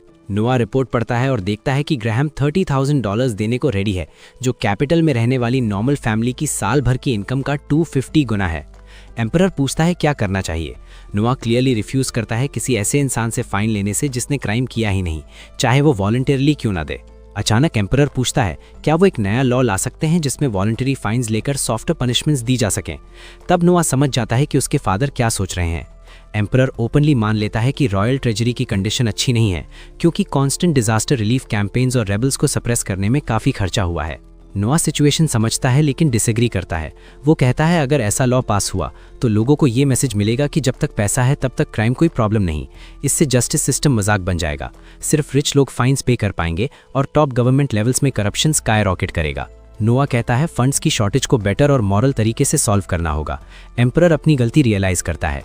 फिर वो एक डॉक्यूमेंट पे स्टैंप लगाकर नोआ को दे देता है और अनाउंस करता है कि उसकी एक्सेप्शनल विजडम के लिए उसे एम्परर का एडवाइजर अपॉइंट किया जाता है। नोआ पेपर को स्टेयर करता रहता है जब एम्परर कहता है कि ये सिर्फ ऑनररी पोजीशन है, कोई एक्स्ट्रा बेनिफिट्स नहीं मिलेंगे। तब नोआ के दिमाग में आइडिया आता है। वो सजेस्ट करता है कि पनिशमेंट से बचने के लिए फाइन लेने के बजाय लोगों को ऑनर पाने के लिए फी देने का ऑप्शन दिया जाए। एग्जाम्पल देता है कि जो लोग $1,000 डोनेट करें उन्हें ऑनररी नाइटहुड दिया जा सकता है। इससे उन्हें ऑनर मिलेगा, लेकिन रियल अथॉरिटी नहीं मिलेगी अगर उनमें टैलेंट नहीं है। नोआ कहता है ग्राउंड वर्क थोड़ा कॉम्प्लिकेटेड होगा, लेकिन सब लोग डायरेक्टली एम्परर से ऑनर्ड होना पसंद करेंगे और अच्छा पैसा देंगे। एम्परर सोचता है और रियलाइज करता है कि आइडिया ब्रिलियंट है, क्योंकि जिन लोगों के पास दुनिया का सारा पैसा है उन्हें और फेम चाहिए होता है। वो तुरंत अपने असिस्टेंट को ऑस्कर को बुलाने का ऑर्डर देता है। नोआ समझ जाता है कि अगर वो और रुका तो भाई के काम में इंटरफेयर करेगा, इसलिए वहां से निकल जाता है। बाहर निकलते वक्त वो सर्वेंट्स को उस होल के आसपास गैदर्ड देखता है जो उसने लुयर से बनाया था। एक सीनियर सर्वेंट बताता है कि सब लोग उस होल को देखकर क्यूरियस हैं और एक आदमी तो उसकी डेप्थ चेक करते वक्त गिर भी गया। नोआ तुरंत उसके ट्रीटमेंट के लिए पैसे दे देता है। फिर वो सर्वेंट के हाथ में जो आइटम है उसके बारे में पूछता है। पता चलता है कि वो 16th प्रिंस के लिए राइनोसरस बीटल्स हैं, जो सिर्फ 3 साल का है और बीटल फाइट्स देखना पसंद करता है। ये सुनते ही नोआ के दिमाग में एक और आइडिया आता है। घर जाते वक्त वो लेवायथन और लुयर के मिनी कॉम समन करता है और उन्हें आपस में फाइट करवाता है। दोनों तुरंत एक दूसरे पर अटैक करने लगते हैं। नोआ फील करता है कि उनमें अपने पास्ट यूजर्स की सारी स्किल्स हैं। वो ध्यान से फाइट ऑब्जर्व करता है ताकि कुछ नया सीख सके। आखिर में वो देखता है कि लेवायथन क्लियरली स्ट्रॉन्गर है और वो लुयर को 2 टुकड़ों में स्लैश कर देता है। नई मेड एक्साइटमेंट से फाइट देख रही होती है और नोआ डिसाइड करता है कि वो एक और मैच होल्ड करेगा। वो दोनों सेंटिएंट वेपन्स का रीमैच करवाता है। नोआ नोटिस करता है कि लुयर काफ़ी कॉम्पिटिटिव है और रीमैच जीतना चाहता है, लेकिन फिर भी हार जाता है। उससे सरप्राइज होता है जब पता चलता है कि ये मॉक बैटल के रियल कॉन्सिक्वेंसेस होते हैं। लिवाइथन जब लुयर को स्ले करता है तब नोआ लेवल अप कर जाता है। उसके बाद जब भी टाइम मिलता है वो उन्हें फाइट करवाता रहता है और देखता है कि लुयर काफ़ी तेज़ी से इंप्रूव कर रहा है। आखिरकार लुयर लिवाइथन को हरा देता है और उसकी ग्रोथ की वजह से नोआ का फ्लेम एट्रीब्यूट भी रैंक अप हो जाता है। सिर्फ इतना ही नहीं, ज़ोई भी नोआ की हेल्प के लिए मैजिक में और स्किल्ड हो गई है। अब वो एक स्पेल कास्ट करके नोआ के स्टैट्स देख सकती है। वो हैरान हो जाती है देखकर कि नोआ बिना किसी रियल इंसान से लड़े लेवल अप हो गया। वो मजाक में बोलती है कि अगर ऐसा ही रहा तो वो अपने समन डॉल्स को लड़वाकर इन्फिनिटी तक लेवल अप कर सकता है। नोआ उससे समझाता है कि ऐसा नहीं होगा, क्योंकि लेवल 2 तक पहुंचने के लिए सिर्फ एक फाइट लगी थी, लेकिन लेवल 3 तक पहुंचने के लिए 10 और फाइट्स लग गईं। मतलब हर नेक्स्ट लेवल के लिए ज्यादा एफर्ट चाहिए। वो कहता है कि उसे और ऐसे मैजिक आइटम्स चाहिए जिनके पास अपनी विल हो, ताकि वो उन्हें समझ सके। तभी हेनरी वहां आ जाता है। उसने सब देख लिया होता है और नोआ के इनोवेटिव तरीके की तारीफ करता है, जिसमें वो अपने वेपन्स को आपस में फाइट करवाता है। फिर वो उससे एक बॉक्स देता है और कहता है कि मॉन्स्टर्स नेस्ट क्लियर करने के लिए रेडी है। नोआ को याद आता है कि मॉन्स्टर्स नेस्ट एक हंटिंग ग्राउंड है जो मिलिट्री मैनेज करती है, जहां सब प्रिंसेस अपनी फर्स्ट कैंपेन पर जाते हैं। हेनरी बताता है कि जैसे ही वो मैजिक बॉक्स खोलेगा उसे पता चल जाएगा कि उसकी स्ट्रेंथ के हिसाब से कितने सोल्जर्स साथ ले जाने चाहिए। जैसे ही नोआ बॉक्स खोलता है वो एक पेपर में ट्रांसफॉर्म हो जाता है जिसमें सिर्फ नंबर 1 लिखा होता है। नोआ पूछता है क्या इसका मतलब है कि उसे अकेला जाना पड़ेगा। हेनरी शॉक हो जाता है क्योंकि एम्पायर की हिस्ट्री में ऐसा कभी नहीं हुआ। उस रात जोई बताती है कि एम्परर का एक पर्सनल मैसेंजर पर्सनल मैसेज लेकर आया है। वो नाइट रियस निकलता है। नोआ तुरंत उसके सामने नील करता है क्योंकि जो भी एम्परर का पर्सनल मैसेज डिलीवर करता है टेम्परेरीली उसकी अथॉरिटी कैरी करता है। रियस बताता है कि मॉन्स्टर्स नेस्ट का कैंपेन पोस्टपोन कर दिया गया है। मैसेज फिनिश होने के बाद वो खुद नोआ के सामने नील करता है ग्रीटिंग के लिए। नोआ जानता है कि रियस हेनरी बैंक का डायरेक्ट सबऑर्डिनेट है और हाई लेवल सर्वेंट है जो फैमिली का पार्ट माना जाता है। नोआ पूछता है कैंपेन पोस्टपोन क्यों हुआ। रियस बताता है कि एम्परर नोआ की स्ट्रेंथ देखकर इतने खुश हुए कि उन्होंने डिसाइड किया है कि उसकी फर्स्ट कैंपेन और भी ग्रैंड स्केल पर होगी। नोआ डिसाइड करता है कि तब तक जो टाइम मिला है उससे सेंटिएंट मैजिक आइटम्स के बारे में और सीखेगा। वो अपने फेवरेट गिफ्ट शॉप जाता है और मर्चेंट से पूछता है क्या उसके पास कोई ऐसा मैजिक आइटम है जिसके पास अपनी विल हो। मर्चेंट मना कर देता है। तब नोआ उसे एक मोटा सा पैसे का पाउच दे देता है और कहता है ऐसे आइटम्स ढूंढने के लिए। शर्ली क्यूरियस हो जाती है कि बिना यूजफुल इन्फॉर्मेशन के भी नोआ ने इतने पैसे क्यों दे दिए जब एम्पायर को बेटर फाइनेंशियल डिसीजंस की जरूरत है। नोआ कूल स्टाइल में बोलता है रॉयल्स ऐसे ही रोल करते हैं। तभी वो एक आदमी को देखता है जो एक मर्चेंट को इंटिमिडेट कर रहा होता है क्योंकि वो उससे वो आइटम बेचने से मना कर रहा था जो ऑलरेडी किसी और कस्टमर ने बुक किया था। वो आदमी कॉन्फिडेंट तरीके से बायस्टैंडर्स को बोलता है अपने काम से काम रखो। नोआ आगे बढ़कर उसे रोकता है। आदमी तुरंत एटीट्यूड चेंज करता है जब वो नोआ को पहचानता है, लेकिन फिर भी एरोगेंट रहता है। वो अपना नाम डालम बताता है और कहता है कि वो फर्स्ट प्रिंस गिलबर्ट के हाउसहोल्ड का मेंबर है। वो मिनिस्ट्री ऑफ इंपीरियल हाउसहोल्ड में काम करता है और पहले नोआ को वहां देखा है। नोआ को फर्क नहीं पड़ता वो कौन है। वो कहता है जो अभी उसने किया वो इल्लीगल है। डालम उसका मजाक उड़ाता है और बोलता है कि जस्टिस मिनिस्टर होकर भी नोआ नहीं जानता कि मिनिस्ट्री ऑफ इंपीरियल हाउसहोल्ड के लोगों को ट्रीजन के अलावा किसी क्राइम में गिल्टी नहीं माना जा सकता। सबको लगता है डालम सही कह रहा है और वो काफ़ी एक्सपीरियंस्ड लगता है। नॉर्मली नोआ कुछ नहीं कर पाता, लेकिन उसके पास भी एक ट्रिक होती है। वो डालम को याद दिलाता है कि क्योंकि वो उसके भाई के हाउसहोल्ड का मेंबर है उसे ग्रीट करते वक्त नील करना चाहिए था, बिल्कुल रियस की तरह। डालम पैनिक हो जाता है समझकर कि टेक्निकलिटी में फंस गया। वो नील करने की कोशिश करता है, लेकिन नोआ तुरंत शर्ली को ऑर्डर देता है उसे अरेस्ट करने का। शर्ली 1 सेकंड में उसे ग्राउंड पर पिन कर देती है। डालम धमकी देता है कि फर्स्ट प्रिंस के हाउसहोल्ड से पंगा लेना महंगा पड़ेगा। नोआ ठंडे टोन में बोलता है चुप हो जाओ, क्योंकि तुमने मुझे और प्रिंस गिलबर्ट दोनों को इंसल्ट किया है। वो पब्लिकली अनाउंस करता है कि प्रिंस गिलबर्ट के हाउसहोल्ड का मेंबर डालम ने उसे इंसल्ट किया है और इसलिए पनिशमेंट मिलेगी। वो पूछता है क्या किसी के पास विप है। मर्चेंट्स बड़े खुशी से हेल्प करते हैं क्योंकि वो डालम से परेशान थे। डालम को स्टेक से बांध दिया जाता है, लेकिन वो फिर भी लोगों को धमकी देता रहता है। शर्ली पूछती है पनिशमेंट क्या होगा। नोआ कहता है कि इंपीरियल फैमिली की अथॉरिटी का मिसयूज करके टिरेनी करने का पनिशमेंट डेथ है। डालम को समझ आ जाता है कि गेम ओवर है। शर्ली बिना हेजिटेट किए उसे विप से मारकर खत्म कर देती है और मर्चेंट्स चीयर करते हैं क्योंकि वो डालम से तंग आ चुके थे। नोआ साइड में बेंच पर शांत बैठा रहता है जब तक सब खत्म नहीं हो जाता। बाद में शर्ली रिपोर्ट करती है कि डालम मर चुका है। नोआ कहता है सब गार्ड्स को रिपोर्ट करो और उसके क्राइम्स क्लियरली मेंशन करो। फिर शर्ली से हैंडकफ्स लाने को कहता है और खुद उन्हें पहनकर गिलबर्ट के मैंशन की तरफ चलता है। गार्ड्स शॉक हो जाते हैं एक प्रिंस को कफ्स में देखकर, लेकिन नोआ कहता है कि उसे जरूरत है अपने भाई से अपने एक्शंस के लिए माफी मांगने के लिए। तभी गिलबर्ट का बटलर वहां आता है और नोआ को अंदर ले जाता है। जब नोआ गिलबर्ट से मिलकर सारी बात बताता है, फर्स्ट प्रिंस कहता है कि उसके पास कोई और चॉइस नहीं थी। नोआ कहता है कि पहले उससे कंसल्ट कर लेना चाहिए था, लेकिन गिलबर्ट चिल तरीके से रिप्लाई करता है कि उसे कोई प्रॉब्लम नहीं।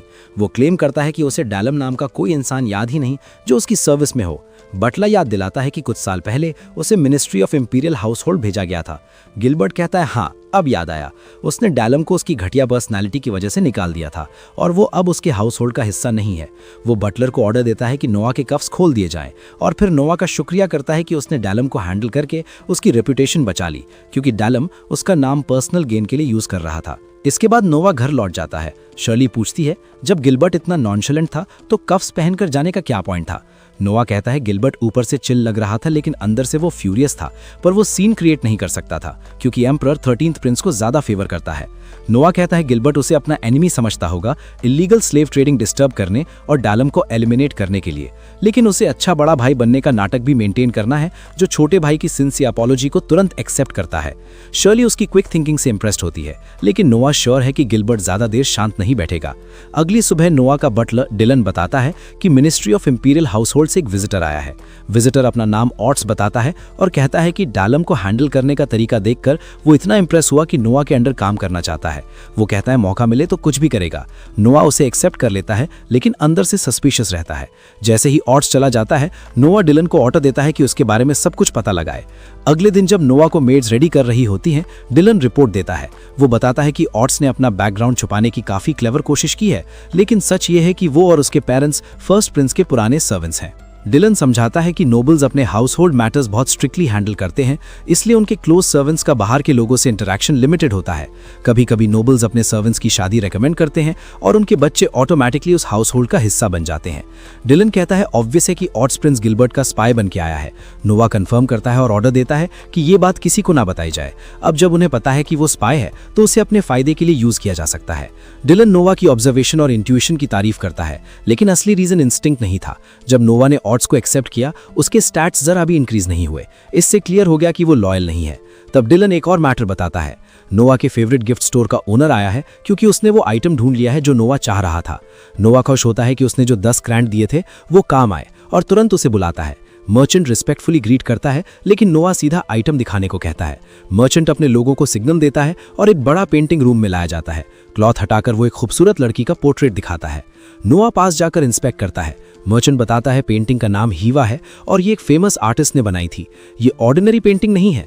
लेवाइथन के रिएक्शन से नोआ कंफर्म कर लेता है कि ये कर्स्ड है। मर्चेंट खुश होता है और एक और पेंटिंग मंगवाता है जो ऑलमोस्ट आइडेंटिकल है। वो बताता है ये रेप्लिका है जो ओरिजिनल के साथ ही बनाई गई थी, लेकिन एक बड़ा डिफरेंस है। ओरिजिनल में लड़की थोड़ी बड़ी लग रही है कंपेयर टू रेप्लिका। नोआ रियलाइज करता है कि पेंटिंग के अंदर वाली लड़की टाइम के साथ ग्रो और एज हो रही है। वो और जानने के लिए लेवाइथन निकालता है और पेंटिंग पर स्लैश करता है, जिससे मर्चेंट शॉक हो जाता है, लेकिन पेंटिंग डैमेज होने के बजाय ग्रीन ग्लो करने लगती है। अंदर फंसी लड़की आंखें खोलती है और धीरे धीरे पेंटिंग से बाहर निकल आती है। मर्चेंट का शॉक देखने लायक होता है। लड़की हवा में लेविटेट करते हुए नोआ को सॉफ्ट लॉन्गिंग से देखती है। मर्चेंट अभी भी स्टन्ड है, लेकिन नोआ टेलीपैथी से उस लड़की से बात कर सकता है। वो बताती है कि पेंटिंग उसके खून से बनी थी। पेंटर ने उसे मारकर उसका खून पेंट में मिक्स किया था, इसलिए उसकी सोल पेंटिंग में ट्रैप हो गई। वो कहती है कि वो नोआ का एहसान चुकाना चाहती है। नोआ तुरंत उससे लॉयल्टी की कसम खाने को कहता है। गोस्ट गर्ल बिना ऑब्जेक्शन के फॉरएवर लॉयल रहने की कसम खा लेती है। फिर वो डॉल्फिन की तरह बिहेव करते हुए पेंटिंग के अंदर बाहर डाइव करने लगती है। मर्चेंट अभी भी समझने की कोशिश कर रहा क्या हो गया, लेकिन नोआ समझ जाता है कि लेवाइथन ने उसके चेन्स कट कर दिए, इसलिए अब वो फ्रीली मूव कर सकती है। नोआ ज्यादा इंप्रेस नहीं होता उस शो ऑफ से। उसे ज्यादा खुशी इस बात की होती है कि उसके अर्थ एट्रीब्यूट पर एक स्मॉल बोनस स्टैट मिल गया। वो डिसाइड करता है फ्यूचर में गोस्ट गर्ल हुआ पर और इन्वेस्ट करेगा। हुआ सिर्फ टेलीपैथी से बात कर सकती है और कहती है कि वो यूजफुल हो सकती है। नोआ डेमो मांगता है। तुरंत वो मर्चेंट का फॉर्म ले लेती है, जिससे मर्चेंट खुद अपने क्लोन को देखकर पागल जैसा रिएक्ट करता है। हुआ कहती है वो और भी कर सकती है। नोआ उसका हाथ टच करता है और वो लुयर की एनर्जी एब्जॉर्ब करके हल्का ग्लो करती है। फिर नोआ मर्चेंट को कहता है हुआ का हाथ टच करे। मर्चेंट अपने लेफ्ट हैंड से उसे टच कर सकता है, लेकिन राइट हैंड सीधा उसके बॉडी के थ्रू पास हो जाता है। नोआ खुश होता है देखकर कि हुआ अपनी बॉडी को इतनी प्रिसाइजली कंट्रोल कर सकती है। वो मर्चेंट का शुक्रिया करता है और कहता है पेंटिंग किसी भी प्राइस पर खरीदेगा। साथ ही और कर्स्ड आइटम्स ढूंढने को बोलता है। कुछ देर बाद एलन बॉक्सेस का स्टैक लेकर आता है। नोआ पूछता है क्या बात है। एलन बताता है उसकी लड़की एडा को इम्पेरर के अटेंडेंट्स में सिलेक्ट किया गया है और वो शुक्रिया करने आया है। नोआ को याद आता है 6 साल पहले उसने डील के पार्ट के रूप में एडा को इंपीरियल पैलेस में सर्वेंट रेकमेंड किया था। वो इम्प्रेस्ड होता है कि एडा अटेंडेंट बन गई। वो रिमार्क करता है कि एलन ने गिफ्ट्स पर काफी खर्चा किया है। एलन बताता है सब मिलाकर $30,000 का है और शॉक हो जाता है जब नोआ सही अमाउंट गैस कर लेता है। एलन कहता है अभी आधा सिर्फ अटेंडेंट बनी है, लेकिन उम्मीद है एक दिन कॉन्क्यूबाइन बनेगी, फिर एम्परर की वाइफ और सबसे ऊपर होती है एम्प्रेस, जो एम्परर की मेन वाइफ होती है। लेकिन ये पोजीशन हर वाइफ को नहीं मिलती। नोआ बताता है कि उसकी माँ को भी वाइफ का टाइटल तब मिला था जब उसे वाइस प्रिंस का टाइटल दिया गया। वो एलन को वार्न करता है कि अटेंडेंट बनना सिर्फ पहला स्टेप है, अब से अडा डर्टी पैलेस पॉलिटिक्स का हिस्सा बनेगी। एलन कंफ्यूज होता है। नोआ एग्जाम्पल देता है, सोचो अगर कोई जेलस मेड अडा का परफ्यूम रिप्लेस कर दे किसी ऐसी चीज से जो एम्परर को पसंद ना हो। एलन ये सुनकर शॉक हो जाता है। नोआ कहता है पैलेस में कंपटीशन ब्रूटल होता है। नोआ कहता है कि विमेन दुनिया की सबसे डेंजरस स्पीशीज होती हैं। वो मर्चेंट को बोलता है कि अडा को रेगुलरली पैसे भेजते रहना, क्योंकि अगर उसे पैलेस पॉलिटिक्स में सर्वाइव करना है तो पैसा जरूरी होगा। एलन तुरंत अरेंजमेंट्स करने के लिए भाग जाता है। फिर नोआ अपना ध्यान और इम्पोर्टेंट मैटर्स पर लगाता है। वो जोई को बोलता है कि अपनी माँ को एक लेटर और $10,000 दे आए। जोई पूछती है क्या डिलन बेटा मैसेंजर नहीं होगा, लेकिन नोआ कहता है उसकी माँ इंटीरियर पैलेस में रहती है जहां मर्दों को एंट्री अलाउड नहीं। इसी रूल की वजह से वो अपनी माँ से साल में सिर्फ एक बार मिल सकता है। जोई को उस पर थोड़ा पिटी फील होता है, लेकिन नोआ कहता है उसे सिंपैथी की जरूरत नहीं। वो जोई से बोलता है कि अपनी माँ को ये मैसेज भी दे दे कि वो अडा का गार्डियन बनकर एक्ट कर रहा है। जोई ये सुनकर शॉक हो जाती है और पूछती है क्या वो अपनी माँ को पैलेस पॉलिटिक्स में यूज करने वाला है। नोआ सीधा हाँ बोल देता है। कहता है प्रॉफिट और लॉस उसके मदर के बॉन्ड से ज्यादा इंपॉर्टेंट है, क्योंकि इंपीरियल फैमिली ऐसे ही काम करती है। अगर अडा एम्परर की फेवरेट बन गई तो वो उसकी माँ की स्ट्रॉन्ग एलाय बन सकती है और सबका फायदा होगा। जोई हैरान हो जाती है कि इंपीरियल फैमिली अपनी लाइफ से पॉलिटिक्स को कभी अलग नहीं कर सकती। लेटर डिलीवर करने के लिए वो रेडी होती है, लेकिन नोआ उसे रोककर पूछता है उसकी माँ कैसी है। जोई बताती है उसकी माँ हमेशा ग्रेटफुल है नोआ का, क्योंकि उसने उसे घर और स्टेबल जॉब दिया। लेकिन रिसेंटली जब वो रात को गेट बंद कर रही थी, उसने गार्डन में एक आदमी को छुपते हुए देखा। जैसे ही वो उसके पास गई पूछने के लिए, वो आदमी भाग गया। जोई कहती है उसकी माँ को लगता है कोई मैंशन में चुपके आ जा रहा है। नोआ को ये इन्फो इंटरेस्टिंग लगती है। वो जोई को बोलता है कि अपनी माँ को कह दे इस बात को सीक्रेट रखे, क्योंकि वो खुद चेक करेगा कितनी सच्चाई है। उस रात जब जोई की माँ गेट बंद कर रही होती है, कोई पीछे से आकर पॉइजन नीडल से उसे मार देता है। वो जमीन पर गिर जाती है और अटैकर अपना चेहरा दिखाता है। वो ऑट्स होता है। वो कहता है उसकी गलती थी जो उसने उसे देख लिया। लेकिन लकीली जोई की माँ एक्चुअली मरी नहीं होती। वो जोई और नोआ के साथ दूर से सीन देख रही होती हैं, क्योंकि हुआ को डिकॉय बनाकर उन्होंने ऑट्स को रेड हैंडेड पकड़ा।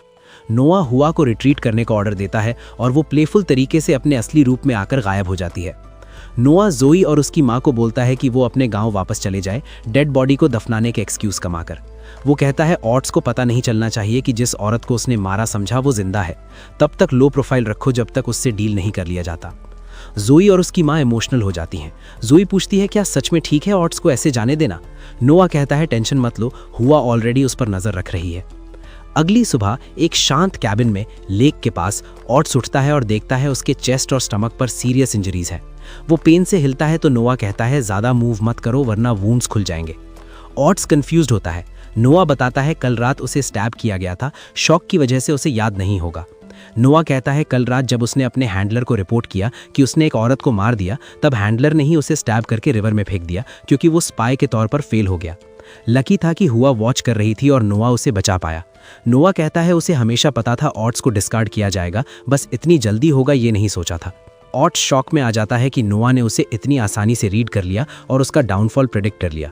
वो रिग्रेट करता है अपनी चॉइसेस पर और कहता है अगर वो सच में नोआ के लिए काम करता और स्पाई नहीं बनता तो शायद जिंदगी अलग होती। नोआ कहता है अभी भी देर नहीं हुई।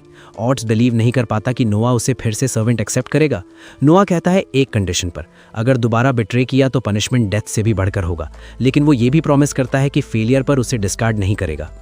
ऑट्स रो पड़ता है, घुटनों पर गिरकर ऑफर एक्सेप्ट करता है। नोआ अपने स्टैट्स चेक करता है और देखता है उसका विंड एट्रीब्यूट स्ट्रॉन्गर हो गया है, प्रूफ कि ऑट्स अब सच में लॉयल है। वो उसे पहला ऑर्डर देता है, पहले फुली रिकवर करो, फिर नई आइडेंटिटी मिलेगी। तब तक कैपिटल का मैटर काम हो, वो उसे अपने टेरिटरी के एक रिमोट रीजन का गवर्नर बना देगा। ऑट्स ग्रेटफुल होता है और लॉयल्टी प्रूफ करने के लिए क्रूशल इन्फो देता है। वो बताता है रिसेंटली प्रिंस गिलबर्ट ने एम्परर को एक गिफ्ट दिया है जो उसके सिनिस्टर प्लान का पार्ट है। नोआ ये सुनकर पैनिक हो जाता है और तुरंत इंपीरियल पैलेस इमरजेंसी मीटिंग के लिए भागता है। एम्परर पूछता है क्या हुआ जो इतना पैनिक है। नोआ कहता है प्रिंस गिलबर्ट जो वाइन सप्लाई करता है उसे पीना बंद करें। एम्परर क्यूरियस होता है रीजन जानकर। नोआ बताता है वाइन अपने आप में सेफ है, लेकिन अगर एक स्पेसिफिक फूड के साथ कंज्यूम की जाए तो डेडली पॉइजन बन जाती है। एम्परर डिटेल्स मांगता है। नोआ रिवील करता है वो स्पेशल फूड है ड्रैगन्स क्लॉ, जो एम्परर और क्राउन प्रिंस साल में एक बार सेरेमनी में खाते हैं अपने एंसेस्टर्स को ऑनर करने के लिए। क्योंकि वो वाइन 1 साल से पी रहे हैं और कुछ नहीं हुआ, सबको लगता है सेफ है, लेकिन सेरेमनी में ड्रैगन्स क्लॉ के साथ कंज्यूम करते ही दोनों मर जाएंगे और किसी को गिलबर्ट पर शक नहीं होगा। एम्परर पूछता है क्या वो श्योर है। नोआ कहता है हाँ, उसने एक डेथ रो क्रिमिनल को वाइन और ड्रैगन्स क्लॉ का कॉम्बो दिया था और फर्स्ट एड देने से पहले ही वो बेहोश हो गया। एम्परर को प्रोसेस करने में टाइम लगता है, लेकिन वो नोआ पर पूरा ट्रस्ट करता है। वो तुरंत हेनरी को समन करने और गिलबर्ट के मैंशन की फुल इन्वेस्टिगेशन का ऑर्डर देता है। वो नोआ की तारीफ करता है कॉन्स्पिरेसी एक्सपोज करने के लिए और उसे घर भेज देता है, रिवॉर्ड बाद में देने का प्रॉमिस करके। हेनरी के लीड में सोल्जर्स गिलबर्ट के सर्वेंट्स को अरेस्ट करते हैं। वो कन्फेस करते हैं कि गिलबर्ट इलीगल स्लेव्स पर डेडली एक्सपेरिमेंट्स कर रहा था और एम्परर और क्राउन प्रिंस को मारकर थ्रोन लेने का प्लान कर रहा था। प्लान फेल हो जाता है नोआ की वजह से। कुछ देर बाद एम्परर फिर नोआ को बुलाता है। नोआ सोचता रहता है इंसिडेंट थोड़ा वियर्ड था। एम्परर के पास एम्पायर का बेस्ट इंटेलिजेंस नेटवर्क है, फिर भी वो ऐसे रिएक्ट कर रहा था जैसे उसे कुछ पता ही नहीं। अचानक नोआ को रियलाइजेशन होता है एम्परर इग्नोरेंट एक्ट कर रहा था, जबकि उसे सब पता था। तभी एम्परर आता है और कंफर्म करता है कि वो वाइन पीता ही नहीं था। नोआ शॉक हो जाता है और पूछता है एक्शन क्यों नहीं लिया। एम्परर कहता है उसके कई बेटे सोचते हैं कि वो बहुत सालों से एम्परर है और अब रूलर चेंज होना चाहिए, लेकिन नोआ उन जैसा नहीं सोचता, इसलिए वो उस पर सबसे ज्यादा ट्रस्ट करता है। एम्परर डिक्लेयर करता है कि अब नोआ मिनिस्टर ऑफ जस्टिस के साथ साथ vice minister of military affairs भी होगा और इंपीरियल गार्ड का गवर्नर जनरल भी होगा। नोआ रिवॉर्ड एक्सेप्ट करता है बिना पूरी तरह से समझे, लेकिन जल्दी क्लियर हो जाता है। एम्परर कहता है वो बिना फाइट किए नहीं गिरेगा, लेकिन अगर कभी कोई बेटा उसे मारकर थ्रोन ले ले तो नोआ इंपीरियल गार्ड को कंट्रोल करके कैपिटल सीज करे और नेक्स्ट एम्परर नोआ खुद चूज करे। ये सब नोआ के लिए प्रोसेस करना बहुत ज्यादा था और यहीं पर यह कहानी खत्म होती है। लाइक और सब्सक्राइब करना मत भूलना। Thanks for watching. मिलते हैं नेक्स्ट वीडियो में।